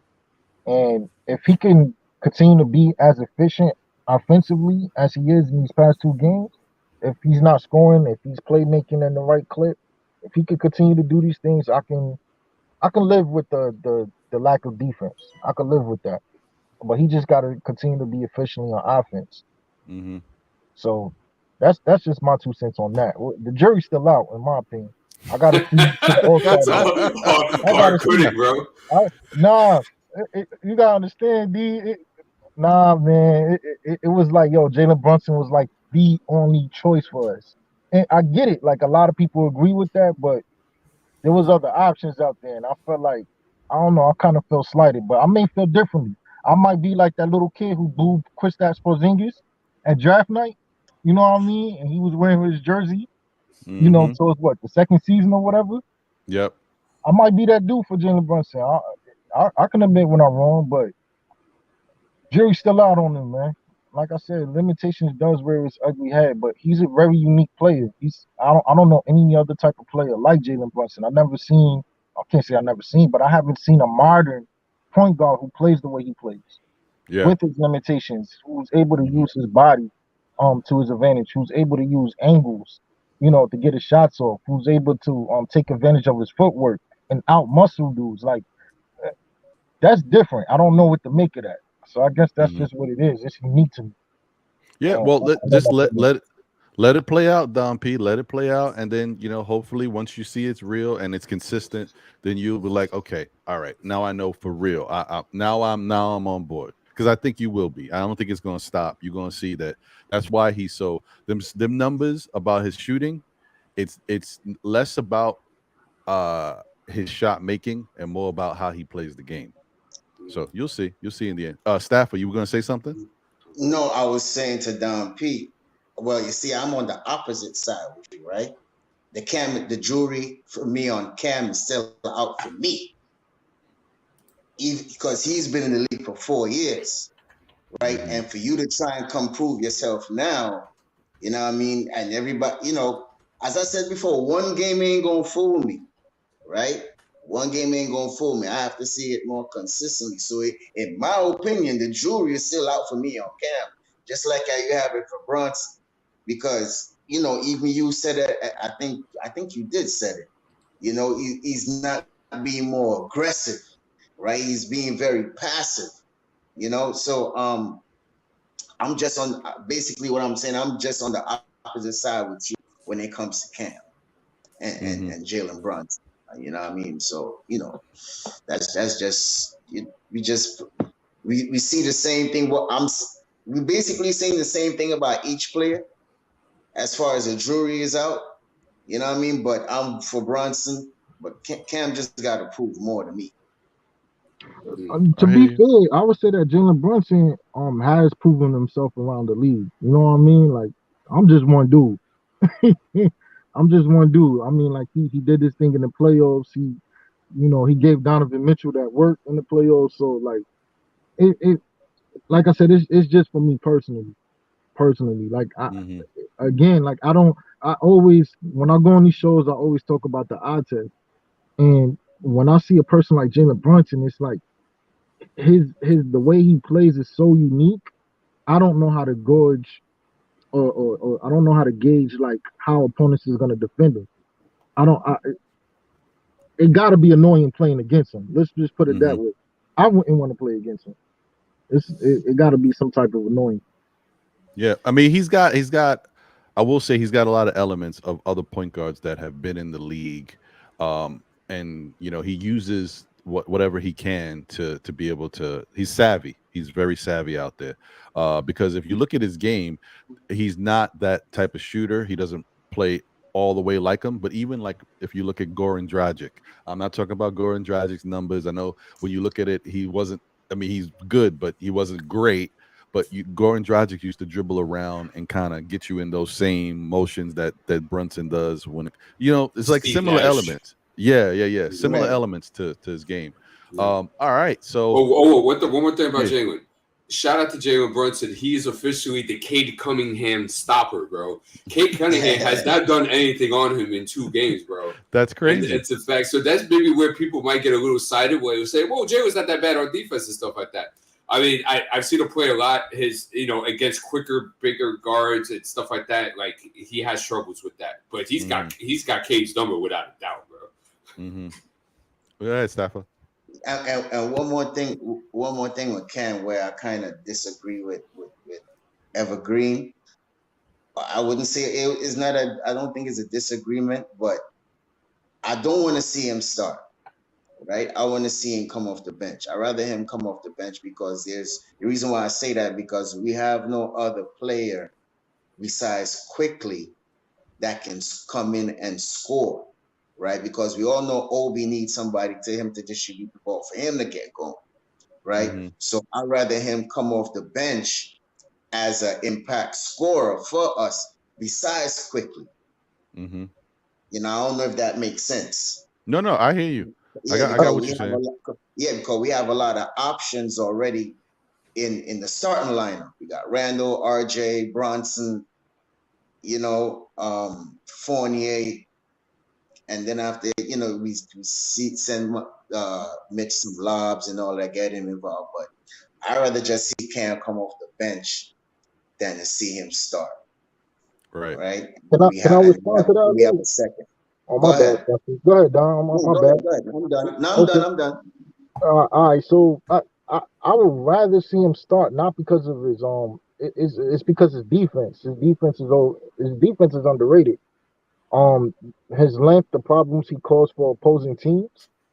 He's the type of dude where I believe personally he could defend from 1 through 4, especially in today's league. And when I look at Evan Fournier, I know Andy's gonna hate this, but when I see Andy Fournier, like he does his thing with shooting the 3, but him next to Jalen Brunson, when we're talking about defensive efficiency, it's not working. You know what I mean? And I felt like in this game against the Pistons, we was getting a lot of stops. A lot of our points was based off of defensive effort. And I think Cam could definitely set the tone alongside RJ. RJ being in his natural position, which is the 2, to get that. The only thing I would kind of be a little afraid of is the fact that RJ simply is not a 3-point shooter. He's simply not. So let me ask you this. Would you want Cam to score on that first unit, or would you just want him to play defense? Because if he's in the second lineup, go ahead. Yeah, you know what? Half of me wants him, because if he was in the second unit, he would shine, right? Because of his ability to create offense. Like I get that part, but on the first unit, I feel like he would definitely make just as much as an impact on the team defensively. Because I mean that's basically what he's doing anyway. With Memphis, he was hustling. He was getting stops. Like I say this in a lot of comments, like a lot of players was freezing him out for the majority of the time. And he had to create his own offense. He had to quote unquote ball hog. He had to do whatever he had to do just to get some points on the board. And it's sad that it has to be that way for Cam, but that's the truth. Why not do that in the starting unit? You know what I mean? Right. Kind of in the same wave that Jimmy Butler did it. You know what I mean? Turn defense into offense. Right. And the way he was being developed. You know what? I will say this, Don P. I think Cam right now, it's a toss-up. It's like whatever unit works best for him. If he's got it going, you want to see him out there no matter who's the unit. Because if he's got it going, he's going to give you what he gives you on offense. And his defense, when he's feeling well about his game, intensifies. The thing with Cam, listen, Cam is a person and plays a certain way as a person, no matter if it's defense or offense. You don't see enough aggressiveness on offense. Guess what? You're not seeing enough aggressiveness on defense either. Because Cam has the ability, he just doesn't always show everything that he has in his tool bag. You know what I mean? Even on defense, he's got great length. He's got good instincts. He's not the best defender, but when he wants to, he can put you in a little bit of a tight spot, make it really difficult for you because he's got that length and he's the ability. Just the same way he anticipates on offense, contact and stuff, he anticipates on defense. So Cam has that ability. The only thing I wanted to say to it is, as much as it looks good right now where you could see him fitting in, don't forget, when Quentin Grimes comes back healthy, you're not so worried about Cam's impact in the starting lineup because you can use Quentin Grimes, who is another piece that you can throw in there. So Cam could still be with whichever unit works best for him at the time while he's on the floor. You can move him around. He's definitely interchangeable. Are you going to say something, D? Yeah, just real quick. That one, I don't think Cam has proven that he should be cracking the starting lineup. That's number one. Yeah, I was gonna. And by the way, I just wanted to echo these sentiments. I was going to say that too, but unfortunately right now, being that Quentin Grimes is not here and that starting unit looks like possibility. You never know. But yeah, go ahead, bro. Yeah. Especially, if Evan's having an off night or a couple off nights defensively, so I could see that being a discussion. But another thing about Cam too is that Cam has all the tools to be a very good defensive player, but Cam is undisciplined. And you can see it on help of recovery. He'll gamble and he'll lose his side of that 3-point guy or that guy on the perimeter, and he'll get himself caught in some trouble. We also caught him pump on a lot of head fakes too as well. Now, because of his size and length and athleticism, he's able to get back into play half of the time. But I wouldn't say like he's our best defender out there. I think Grimes is way more disciplined than he is. And that's Parrish Duggar, because I see him telling me I shouldn't be more focused on the offensive game than his defensive game. We all know his length, and his perimeter defense is good. We all know that. As D said, he has the tools for it. But what I'm saying to you, Parrish Duggar, if he comes on the second unit, he has a more chance to put up better defensive numbers and better offensive numbers, if you get what I'm saying, because we don't want IQ jacking up all the shots, right? Who, besides D Rose doing his thing also too, D Rose gonna put him in position for him to make him look better. So if we have him on the second unit, right, and we already know he has the defensive tools, why not put him in better position to be a six-man of the year? Why not? And have him shine like that, right? We all know he's good on defense. We already know he's good on defense. So don't kill me if I want to see him score more, because I want him to be more aggressive. Remember, he was the number 10 pick. He was the man when he was in high school. That's all of his resume. So if I see certain expectations from a player, that's what I expect from him, bro. I'm not downing the young man, you know what I'm saying? But I think he should shine more better on the second unit. Right. See, the only reason why I had just a small pushback on that is, again, because a lot of the athleticism in the league is between the point and the two, and I feel like that's where we're weakest on defense, unfortunately. And I feel like I think it'll help RJ too, because RJ, I believe, is at his best playing the two. I think he's at his best playing the two. I think he's more effective playing the two. And when we're talking about who we could plug in at the three, you're right, D. He hasn't proved to be he hasn't been a proven starter. You know what I mean? Let's keep it real. But we also gotta say this too. He hasn't had the same exact opportunities RJ has. He hasn't came into the league averaging 30 minutes a game from the word go with I think what is it, 18 usage rate from the word go. Like RJ has all the opportunities in the world to succeed with the Knicks. Cam didn't have those same opportunities with the Atlanta Hawks. And he sure as hell didn't have that opportunity with the Knicks. And it's a dog, it's the league. It is what it is. You know what I mean? But I feel like when we're acquiring talent, all of us can agree Cam got talent.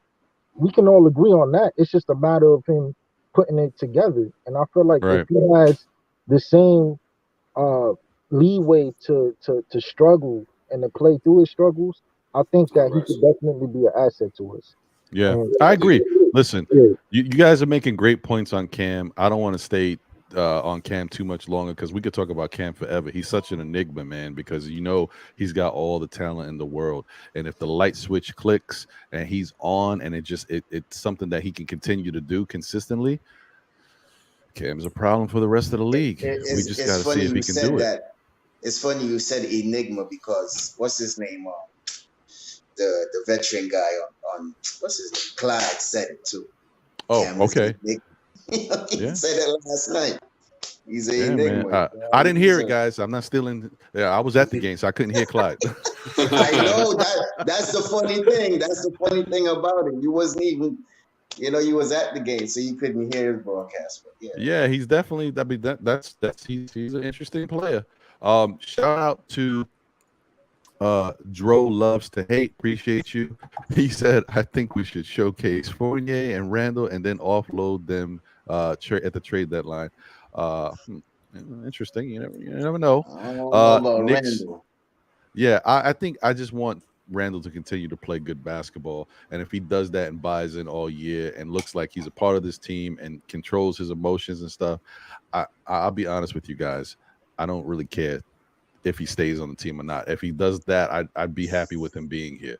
Because listen, you guys can see, as much as people clamor and say things about Obi still has some work he's got to do, and Randall is doing what we expect him to do. So you get rid of Randall, you're gonna be looking for certain things, and if Obi's not stepping up, then we in a deficit. Then we're like, damn it, man! At least Randall was doing this. That's gonna be at least Randall was, and Obi hasn't shown that, like, okay, we can offload Randall, and plus Randall's in the first year of his $100 million. Not many teams are going to be very attracted to that. Very true. Good point. Shout out to Knicks will be 2026 NBA champs. Appreciate you. Thank you for being here. Shout out to my guy, Big Lou. Where you been, Big Lou? Man, it's been a minute. Welcome back, brothers, to a new season. Good to see your show back on a Saturday. Listen, the show's been on. It's good to see you back on Saturday. Appreciate you, my brother. Yeah, man. Thank you, bro. Good to see you. Want to get to this generous super chat from Mr. Paris Stugger. He said, last one, I encourage our fans to listen to our opponents' post-game shows and pods to hear how we are looked at. Casey, Dwayne Casey, the coach for the Detroit Pistons, said that the team, referring to the Knicks, puts constant speed, physical pressure on you for 48 minutes. That's hard to match. Wait, now that's some good stuff to hear. A lot of New York Knicks, baby. Let's go. For real, yo. Yeah, too much of that. Yeah, facts, man. And listen, honestly, it's not even like, how a player, opposing player, or opposing coach or somebody might want to say something positive about the team they're matching up, which is the political thing. It's no lie right now, because you know what? Not only are the Knicks playing a certain way, they're doing filling up other stat categories that they didn't do before. The points in the paint, the fast break points, the assist to turnover ratio. Like this stuff is not something that we've been seeing from the Knicks, and so far they've been displaying it this year. So Dwayne Casey is correct, right? At least so far in the season. So shout out to him for keeping it real about what he saw out there. Good coach. Yeah, so I mean that's kind of what's happening, man. That's what we're dealing with. I'm sorry, Gerald. I can't be stealing Clyde's sauce. Are you right? So let me do this real quick, guys. Let me see if I can get. I wanted to do this a different way, and I couldn't get it to happen for whatever reason. It was not working the way I wanted to. So let me show you guys this real quick, and then we can get into the post game stuff before we wrap up and get up out of here. Before you do, I want to give a special shout out to Derrick Rose. He looked fantastic last night. He looked like old Derrick Rose. Him and Brunson did a fantastic job of initiating the offense and picking their spots when to score. Just wanted to talk about that real quick. Yeah, for sure. I agree with you. I agree with you 100%. That is a fact. Derrick Rose definitely looked good. Okay, let me drop this back down. Boom. I'm gonna have to do it this way, guys. Hopefully it works out all right. I don't like to do it this way because it's just not as presentable to people, but it is what it is. I gotta do it. There's my there we go. No, that's not it. Huh.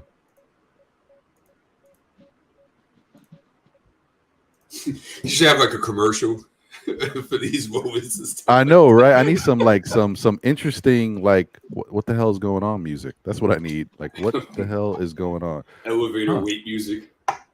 Papa No, John's by ad. the time you're doing that, Ron, I want to get a special shout out to Randall too. You know, a lot of people been on his case, man, and saying that how he might have a meltdown and he's gonna be fighting with the refs and all of this other, he ain't gonna adjust being this player and that player, and you could see for the past 2 games, man, he been doing this thing. He had a huddle with the team, he been leading by example. He could be a little lackadaisical sometimes with on defense, by not getting back. See a couple of times Sadiq Bey, got down there before him, and he was lazy getting back on the perimeter on defense. But I gotta shout him out too, man.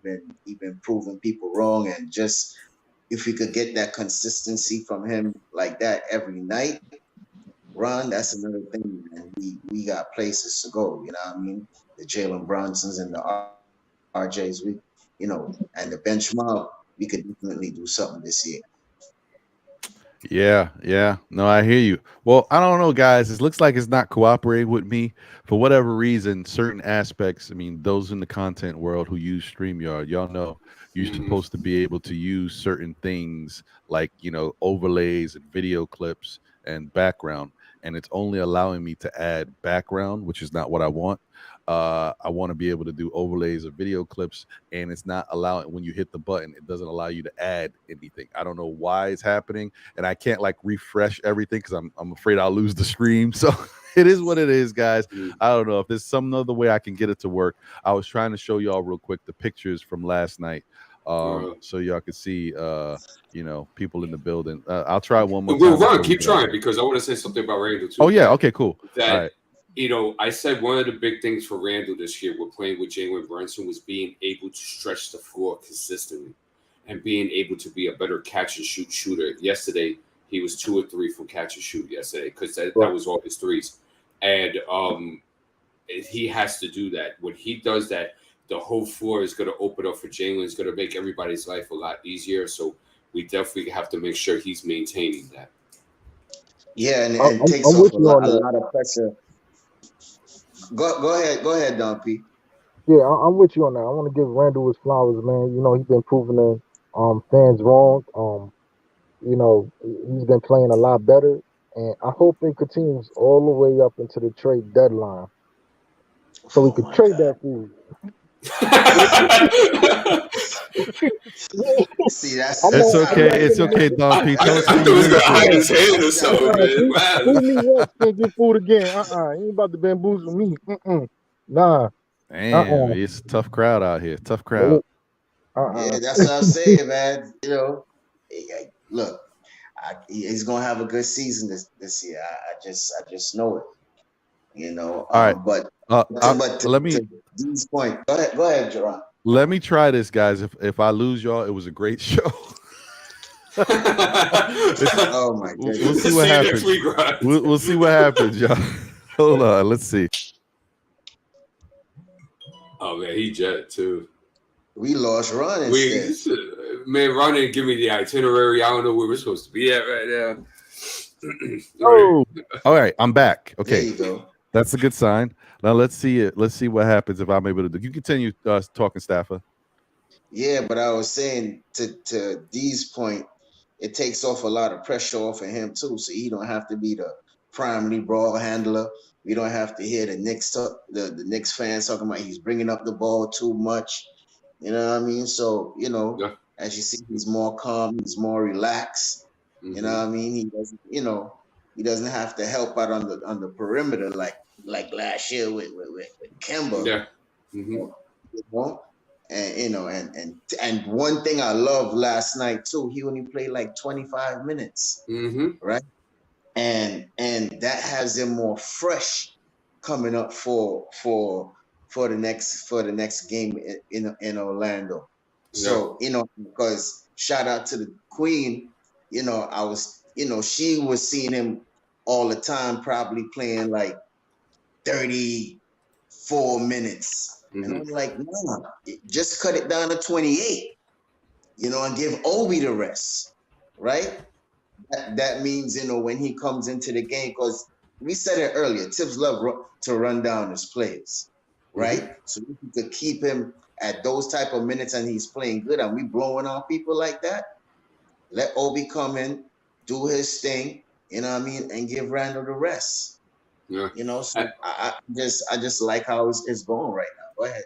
There was a play yesterday, right, in the first quarter where I think Jalen got the rebound and he flew it up right into Randall, right, and he pushed the ball right up, and he's done that a couple of times, and that's just an example to show you how much easier the offense is and how much easier scoring opportunities is this year as opposed to last year. You would have never gotten a pass like that last year from the point guards that were playing with Alec Burke, Kemba Walker, and stuff like that. And Facts. then, Randall didn't finish the layup, but he was able to get to the free throw line and have the possibility to score 2 on the possession. So it's those type of things, those little small details, the tangible things that's just going to make everybody's life a lot easier on the offensive end. Agreed. Yeah, I'm sorry, guys. Unfortunately, I mean, we could just talk about it. It is what it is. For whatever reason, I think it more has to do with my laptop. I think I need to reboot the whole thing because no matter what, even refreshing StreamYard, I'm still not able. Like, it gives me the option, but I'm not able to add slides. Nothing. It won't. So it is what it is, guys. I can't put up the picks. I can't even put up the NBA stat line stuff so we can see the points in the paint. I can't do any of that. But it is what it is, guys. I can read it to y'all so we can talk about it. As D, already pointed out when we opened the show, the Knicks did a really good job, man. And first off, how many times have we complained that the Knicks don't move the ball around enough? They don't, the ball movement was lacking or whatever. Last night, now granted, once again, let's keep in mind, Detroit wasn't really playing the best brand of basketball for 4 quarters.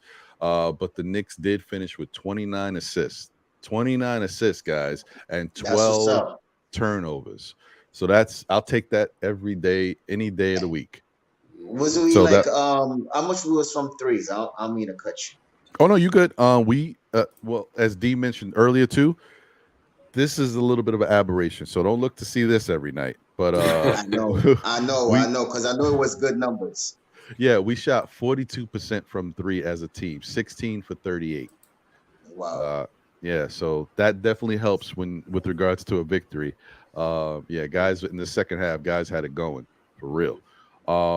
The other thing is, which is always good, the Knicks need to try their best to command the rebounding side of things.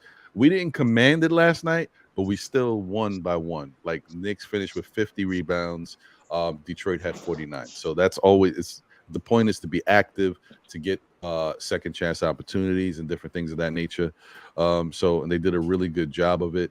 And that's okay. Go ahead, D. Look at the offensive rebounding. Let me see that. Okay. Oh, interesting. Yeah. It's been a problem for 2 games so far. Yeah, and that's the thing. This is where, the Knicks finished with 11 offensive rebounds and Detroit finished with 13. Now, in fairness, Detroit's not a bad rebounding team. Jalen Brunson has come into the league and he's shown that he's pretty good at rebounding the basketball. He played 22 minutes last night. He had 8 points, but he had his 10 rebounds. I don't know if in the 4 preseason games and the 2 opening game, I think Jalen has had double-digit rebounds every game. So he's been very solid for them on the rebounding end. Isaiah Stewart had 10 rebounds. So Cade Cunningham is a tall guard. He had 8 rebounds. Sadiq Bey, that's a surprise. He had 7 rebounds. So, the Knicks need to do better, and you would definitely expect Mitchell Robinson, who finished with 4 offensive rebounds and 5 rebounds total. Like, that's not what we want to see from Mitch at this point in his career, especially against a Detroit team that doesn't have a bunch of bodies that he can't move out of the way. Like that, their builds are similar to Mitch's build. He should be able to eat against them. So we got to see better from Mitch. And this is one of those games where, like I said, I've commented in the past that I need Mitch to play consistent throughout. Like rebounding is key for him. It's not just about his defensive effort and how he changed the game. People want him to be a little bit more offensively inclined. That's fine. But the rebounding, at the least, you got to get. You were number 2 in the league, in the NBA, as an offensive rebounder. You got to take your rebounding to the next level and get those defensive rebounds as well. Ron, let me give you some friendly pushback, though. What happens with Robinson is that because of our lack of on-ball containment consistently and help of recovery and close-out defense, Mitch has a lot of responsibility down there to altering shots, to having to pick up guys treading along the baseline and stuff like that. So, and because of that, and he's coming help as well, because guys get driven on, and you saw it yesterday with Bogdanovich. Bogdanovich freaking looked like like he was like a premier perimeter player yesterday. The way he was going past these guys, and Mitch had gotten a foul because of it. There was a play too that Randall lost sight of Bey, and Mitch had to go there, and there was a foul for Mitch. So I think what happens, I think those rebounding numbers are skewed because he has so much responsibility in him policing and surveilling the paint that he's not in a good rebounding position. And that's where guys like RJ Barrett and Julius Randle and Jalen Brunson as well, they have to do a better job of coming down and helping him down there rebounding. Right. I agree. And then listen, the only, and I don't disagree with you at all on this. I'm only just giving you a little pushback only because of what someone else is doing. And I feel like as much responsibility as Mitch has, I feel like this gentleman is stretched a little bit more thin, and he still finished with 11 rebounds last night, and that's Hartenstein, because as you noticed so far early this season, normally we've seen Mitch do this historically for his whole career. Normally Mitch, and sometimes he's caught in nowhere's land, he plays in the paint, and then when he's guarding obviously a guy like from Indiana, from the Pacers, the big man. Miles Turner. When he's guarding a guy like Miles Turner, or even from the Bulls, Vucevic, he is somewhere usually caught in between because he's trying to cheat to be in the paint to help out, and then he's trying to get out there on the perimeter. We haven't seen as much Mitch on the perimeter so far early this season, but we've seen Hartenstein has kind of been all over the place. Yesterday was a little bit more controlled, and he was in the paint a little bit more, especially on the defensive end. So he was able to get 11 rebounds. All I'm saying is Mitch, even though he's got a lot of responsibilities and he is kind of staggered, He just needs to make a little bit more of a focus on the defensive side, because offensively, we know he's a terror. We know he's going to get them. It was one sequence, I think he got like 2 or 3 offensive rebounds in one sequence, or two of them back to back. So I don't know. I hear you though. More friendly pushback, but here's the thing: the difference between Hartenstein and Mitch. When Hartenstein's on the court, he has better perimeter defenders around him. That's one. Number two. In the Memphis game, he only grabbed 1 defensive rebound. The rest of his rebounds came on the offensive rebounding. Right. That's a good point. And just a friendlier pushback. No, I'm just playing. I'm Can I ask something to Mitchell? Is it just me, or did Mitchell Robinson kind of lose a little pep in his step since his rookie year? Like I thought he was like a little faster, way more athletic. Or am I tripping? No. You're right. But what I will tell you is that can't be a knock on him this season, because the pep that he lost, he's got back. He's got that pep back. He lost the weight. He's worked out in the offseason. He looked quick. I mean, all throughout the preseason, we saw how quick he looked out there in the court. So he's got that back. So I don't want to use that as a knock on him. He's back to old Mitch. He's one of the best offensive rebounders in the NBA. So that has to be a lot of bounce. You know, but also too, I to Don's point though, I see what he's getting at. Like Mitch was a much better perimeter defender on the pick and roll ball handlers when he first came in the league. I see what you're saying. So in that aspect, I can see that. He was a freak. He used to close out on the 3-point line like with what, 2 steps? Right. But I think in Tom's defense, right, he wants more Mitch to pack the paint and defend the rim than coming out more on the perimeter, because once you beat RJ or Brunson or Fournier, you got to run into Mitch. Now you see how they do it, right? When Mitch plays stretch 4s, they bring him out. Oh no, not stretch 4s, stretch 5s. I mean, they bring him out, and that's how certain plays get. You know, they attack the paint, right? So that's why in certain instances, you know, you see Tom Thibodeau having more around the rim, trying to protect the weak side instead of coming out on the perimeter. So that could be one of the things to why you don't see him like that on the perimeter, because the coach that we had before was letting him do that. He wasn't protecting the paint. Fizdale, right? That was in his rookie year. So, you know, I think that's just my opinion on that one. No, I think that's you have a point there when you say that, Staff. I think that is very true, that Tibbs wants that rim protection, wants Mitch to focus on that. Remember, there's an adjustment happening all over the place for this Knicks team on Thibodeau's coaching side as well. Last year, the Knicks were trying to push the envelope and you know, be more of a high octane scoring team that shot more threes. That was their whole push all season. We're going to take more threes. We even got Nerlens Noel attempting threes in practice and stuff. They were trying to get everybody involved in that style of play, and it did not really work for the team the way it was constructed. We don't have a lot of good shooters here. Consistent good shooting is not something we're strong at. They can score. Guys have the ability to score, but as far as shooting, Fournier is the dude. Kimball was very, you know, he had high numbers. And also Derrick Rose shot the ball from 3 very effectively last year in his limited attempts. So it wasn't something that really worked for this team. This year, as you can already see, the first 2 games, they're trying to score more in the paint. They're obviously trying to move the ball around. They're trying to get in transition. They're trying to play faster. So it's a different style of Knicks basketball, which is great. And I think this is how they should be playing. Just everybody's got to get comfortable. It's only game 2, so it's going to take some time, but it looked really good. And did you see Mitch try to do a hook shot yesterday? I missed it. I might have been walking around the garden. I was on my mayor stuff at one point too. But it was nice. I liked it. Yeah, he tried a little turnaround hook shot, and he got to the line. He got fouled. I think it was Randall sent the ball into him, and he tried that little hook shot. It ain't. That's what I was asking for. I'm glad he did that. I was like, whoa, Mitch shooting jump shots or hook shots. So yeah, that looked kind of good. But definitely need to see more.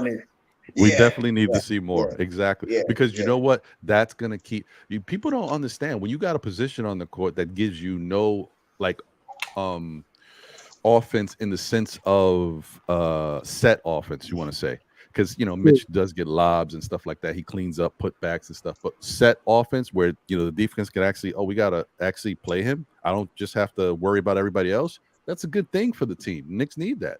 That's why iHeart has looked good so far, and what he's been doing. We'd like him to be able to be a little bit more efficient and also a little bit aggressive with his shot, because sometimes he doesn't look to shoot and the guy can score. He's got some ability. So we need to see that. It pushes the envelope. Shout out to B. Willis in the building. Appreciate you, my guy. Thank you for being here. So I think it was Staffer who mentioned it about the free throw shooting.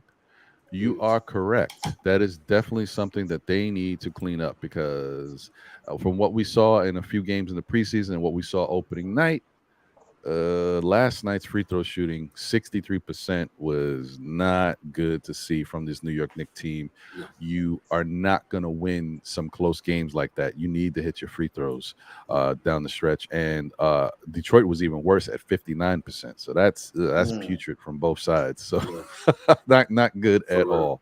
And I think Detroit was something like 0-9 or 0-10 in the first half of the free throw line, like there, bro.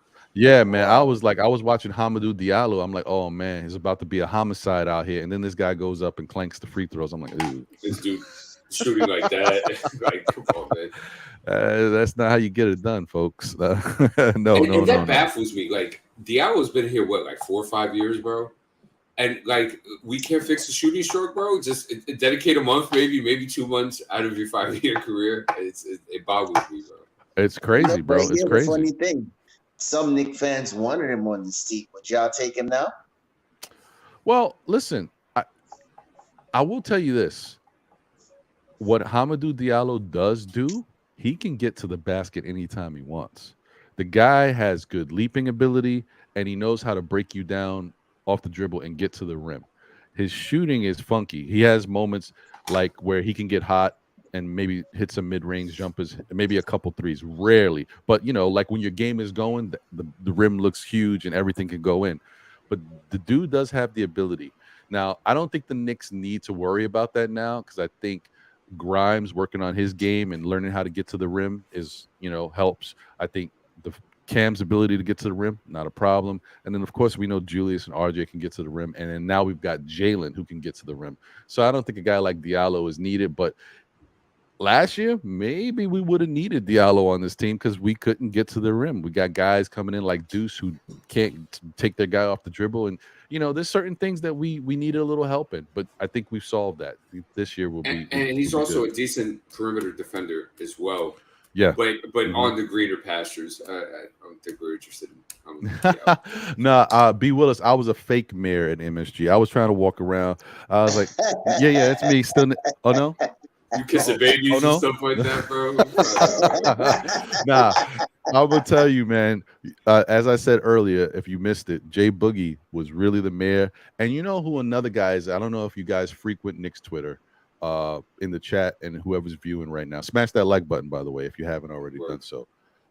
Anthony, I don't forget his last name, but Anthony, you guys know, he calls himself Anthony the Nick or whatever on Twitter. Who he's always he's on MSG, he's doing Knick commercials and stuff. This dude was walking around with Knick sneakers and white pants and a white blazer with a Knick patch on it. Like, this dude is really the mayor. He was like, he was running it because there was a couple groups there last night. We got a chance to go on the court, which I was trying to put the picture up. We got a chance to go on the court and shoot a free throw on the Garden.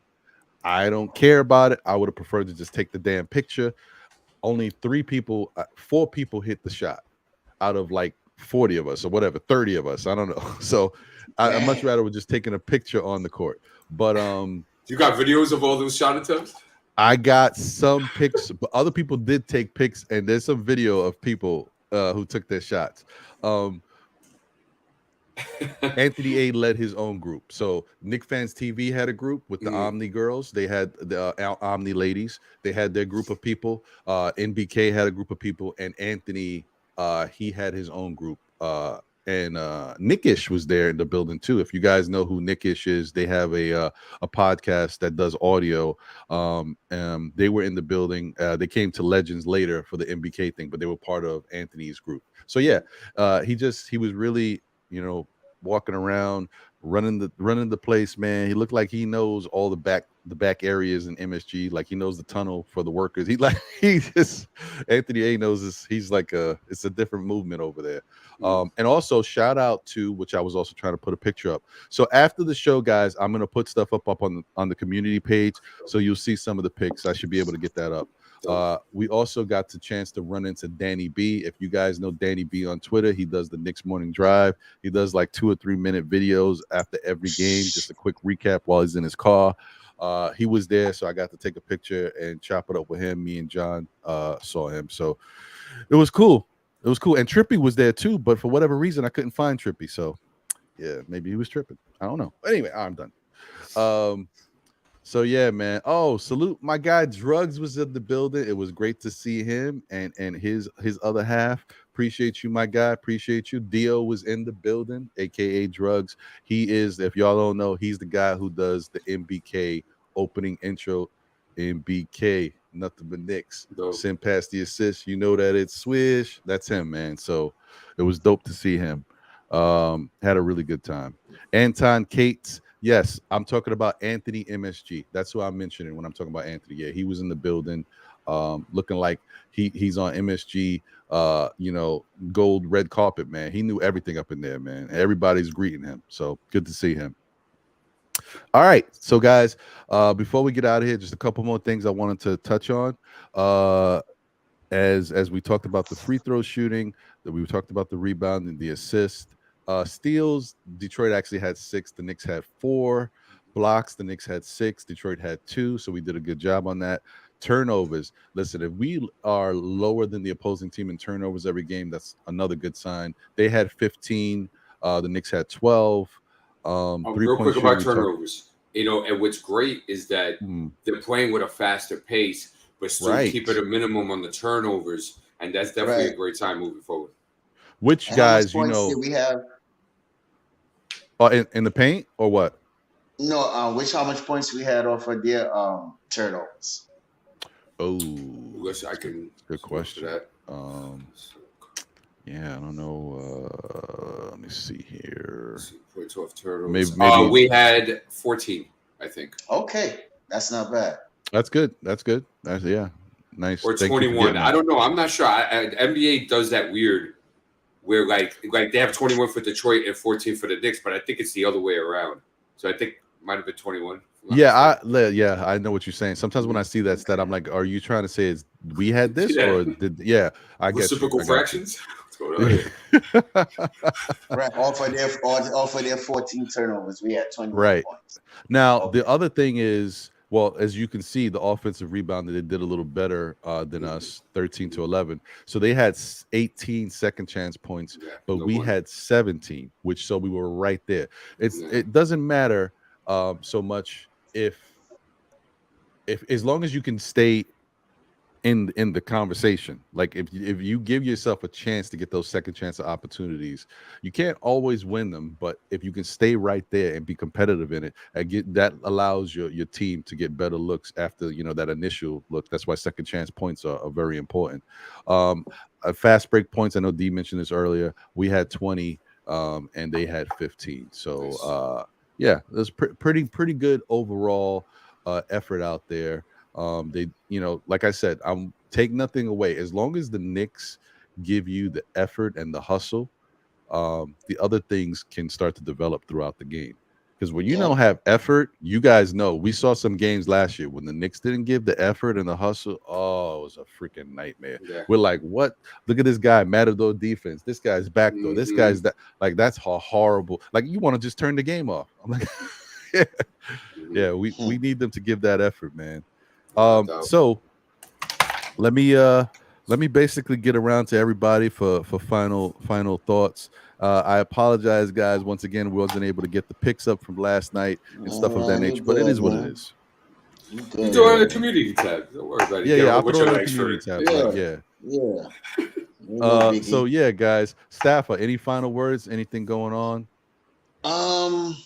Just want to see the team play consistent ball from the starting five, go straight back down to the bench and to the other five guys that's not playing just to be ready. We got Orlando coming up on Tuesday. We can't take this team lightly. You got that boy Pop, what's his name? Banchero. He's balling his lights out. Oh, yeah. You know what I mean? You already have an NBA poster already. So, and he's playing well. And then you got the others that's trying to, play just as good as him. And they got a couple veterans on that team like that. What's his name? Ross, who always kills us. So we got to definitely contain him, right? So we can't take Orlando lightly.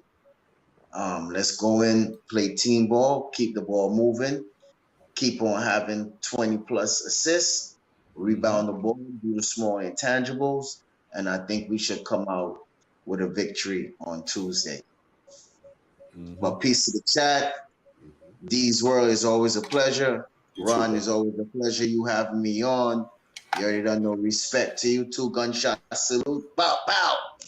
You know what I mean? Respect. More fire. Rhythm beats. So. He's silly. Don't let them fool you. Oh no. Okay, all right. Keep a day job, man. Oh man, D, what's going on? Any final words, my brother? Yeah, quite a few actually. The Knicks, concerning Knicks, look, listen, this was a win now team.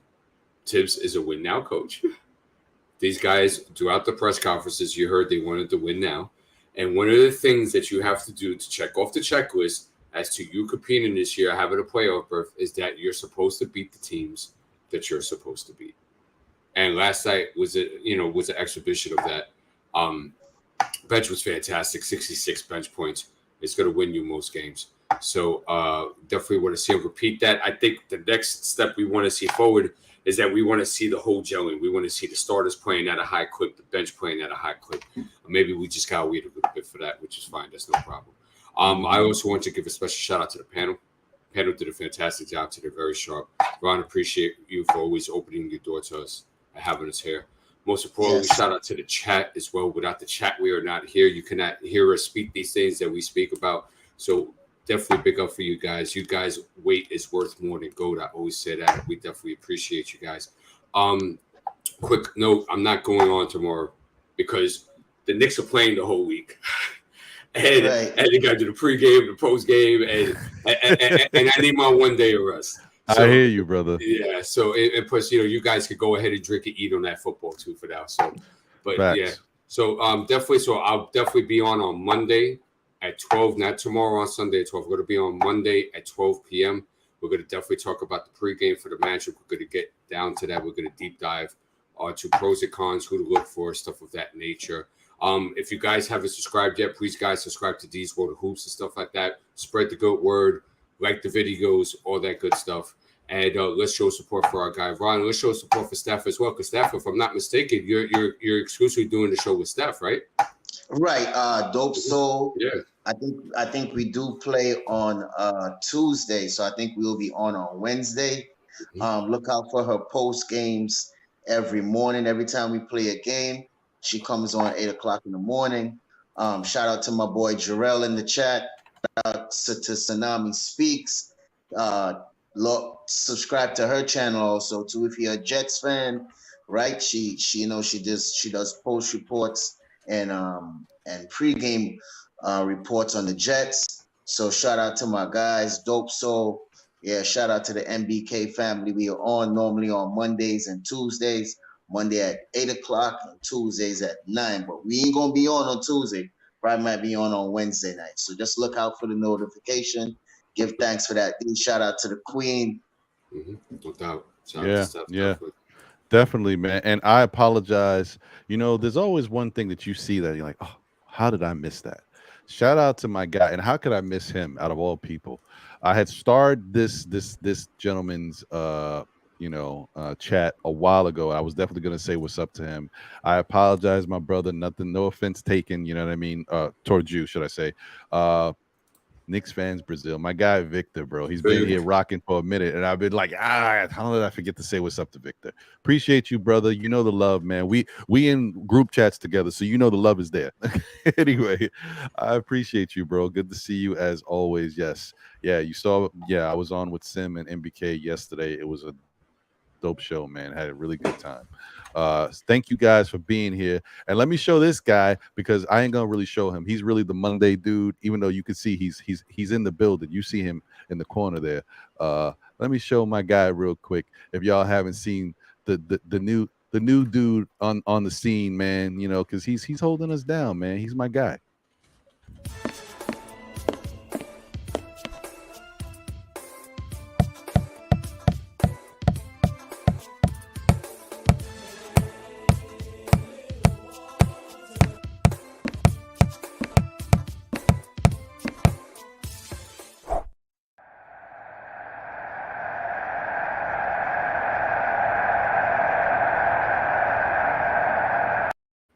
That's my guy, Walter, man. I love that guy. Listen, if you come out with the merch and you got that little guy on it, you got a sale, bro. I love that little guy. Yeah, man, he's a good dude. I mean, if I could get him to start talking, then it's over. It's over. Oh, I mean, he got handled. I mean, you know, he could read the floor. I think he got some pitbull in him too. So. Yeah, we need him. We need him, man. Listen. He might be the next one, man. Don't sleep, yo. We're going into the next evolution of the world. You know, you never know. Anyway, thank you guys for being here. As I always say, tell a friend who tells a friend who tells another friend. Still, Knicks fans, we'll be back again. Look for the show on Monday, SKF Weekly. John, myself, Jose on the ones and twos, holding us down, doing what he does. And now, you know, he's even coming out of the shadows of the ones and twos. He's on the show now, popping up here and there. So shout out to Jose. Definitely check out the NBA Report next Thursday at 8 p.m. Oh, and Monday's show is at 9 p.m., just in case some people don't know. And definitely check out NBA Report on MBK, Nothing But Knicks Network, at 8 p.m. on Thursday. And then we'll just do it all again and be back here for Know the Ledge, right. 11 a.m. on Saturday again. The other thing I want to, go ahead, Stafford. Were you going to say something? And I was saying to Showing, Detroit is not better than us, bro. You finally, I meant to tell you that. You've been talking trash all in the chat, but Detroit is not better than us. Okay. It looks like he's changing his tune. Look at him. He says before the season started, I predict a split with Detroit. I no longer see a split. The Knicks will sweep tanking Detroit. Okay. Oh, now they tanking. Oh, come on, man. Now they tanking. Like that, bro. You can't do that, bro. Listen, we're gonna sweep them because we're gonna sweep them. They ain't tanking, bro. They just don't. They a young team that's got to get it right. It's gonna take some time.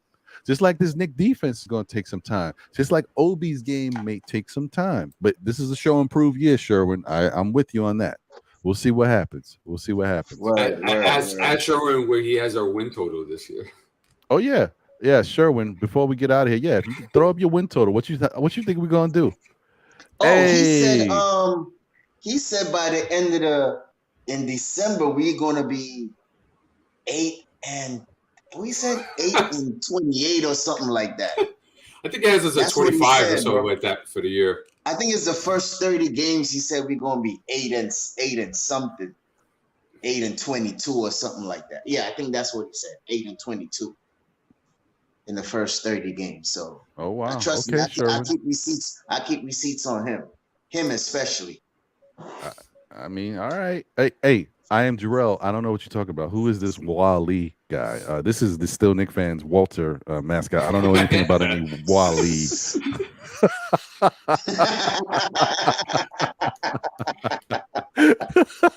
Get that out of here. YouTube. What? I don't know nothing about nothing. That's the Still Knick fans mascot, Walter. Okay, Walter. And if you got, no, I'm not gonna say it now. That may be a trivia question later in life. We'll table that. Forget it. But yes, shout out to Josh. Hey, he finally woke up from his slumber. I don't know what caused such a deep sleep. But yes, you did have a night last night. It was great to see you, brother. Definitely dope moment, man. Yeah. So anyway, before we head out of here, shout out to the great star-studded panel today. Thank you all for being here. Yes. Shout out to my man, Ron Cleveland was in the building. Jay Boogie. Jay Boogie was in the building from the flight. Jay Boogie. From the flight, B, with the sunglasses on. Like, you know what it is. Shout out to Hard Will. Thank you for being on. Funny thing that people may not know, you know, not notice because of the Knick community. This was Hard Will's first time on Still Knick Fans, oddly enough. Okay. So yeah, shout out to Hard Will being in the building. Worldwide L was here. Thank you for being here. Excuse me. Shout out to Don P for being here. Appreciate you, my brother. Thank you for always supporting the show and showing the love. You know, can't give it up enough, man. I'm happy to see you around. Thank you, brother. You're always welcome, no matter what's happening. Shout out to Evergreen G for being in the building and supporting us, giving us that fire opening track that we were able to get somebody to spit on for us, for Still Knick Fans, for our weekly show on Mondays. Thank you to Evergreen G. And obviously, last but not least, thank you to my guy Stafford Don for being here in the building, and my guy D Poetic, aka D is Bowling, aka D the Knick Analyst. Come on, man. And my guy D's World of Hoops in the building. Appreciate you, my brother. Thank you for being here. All right, guys, we did it. We were able to do another one. We out of here. And I didn't even get to everything I wanted to get to because we spent so much time. We had so many people here and getting such good takes on the stuff that was happening with the Knicks. That's how it works sometimes. So good show, nevertheless. 3 hours and 30 minutes. Piece of cake. I seen you did it for about 4 or 5 hours sometimes. So yeah, I tried to forget about that stuff.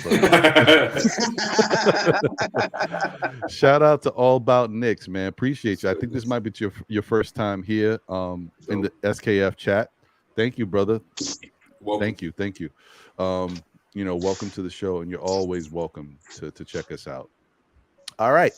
So that's about it, guys. I think it's time to run the intro/outro and get up out of here. Stay tuned to the next SKF stuff and look for all of the content from all of the content creators that we have on this fantastic Shout channel. out to Uncle Freezy. Shout out to Uncle Freezy as well. Thank you to everybody, man. Appreciate all of y'all for the support and the love, making the show what it is.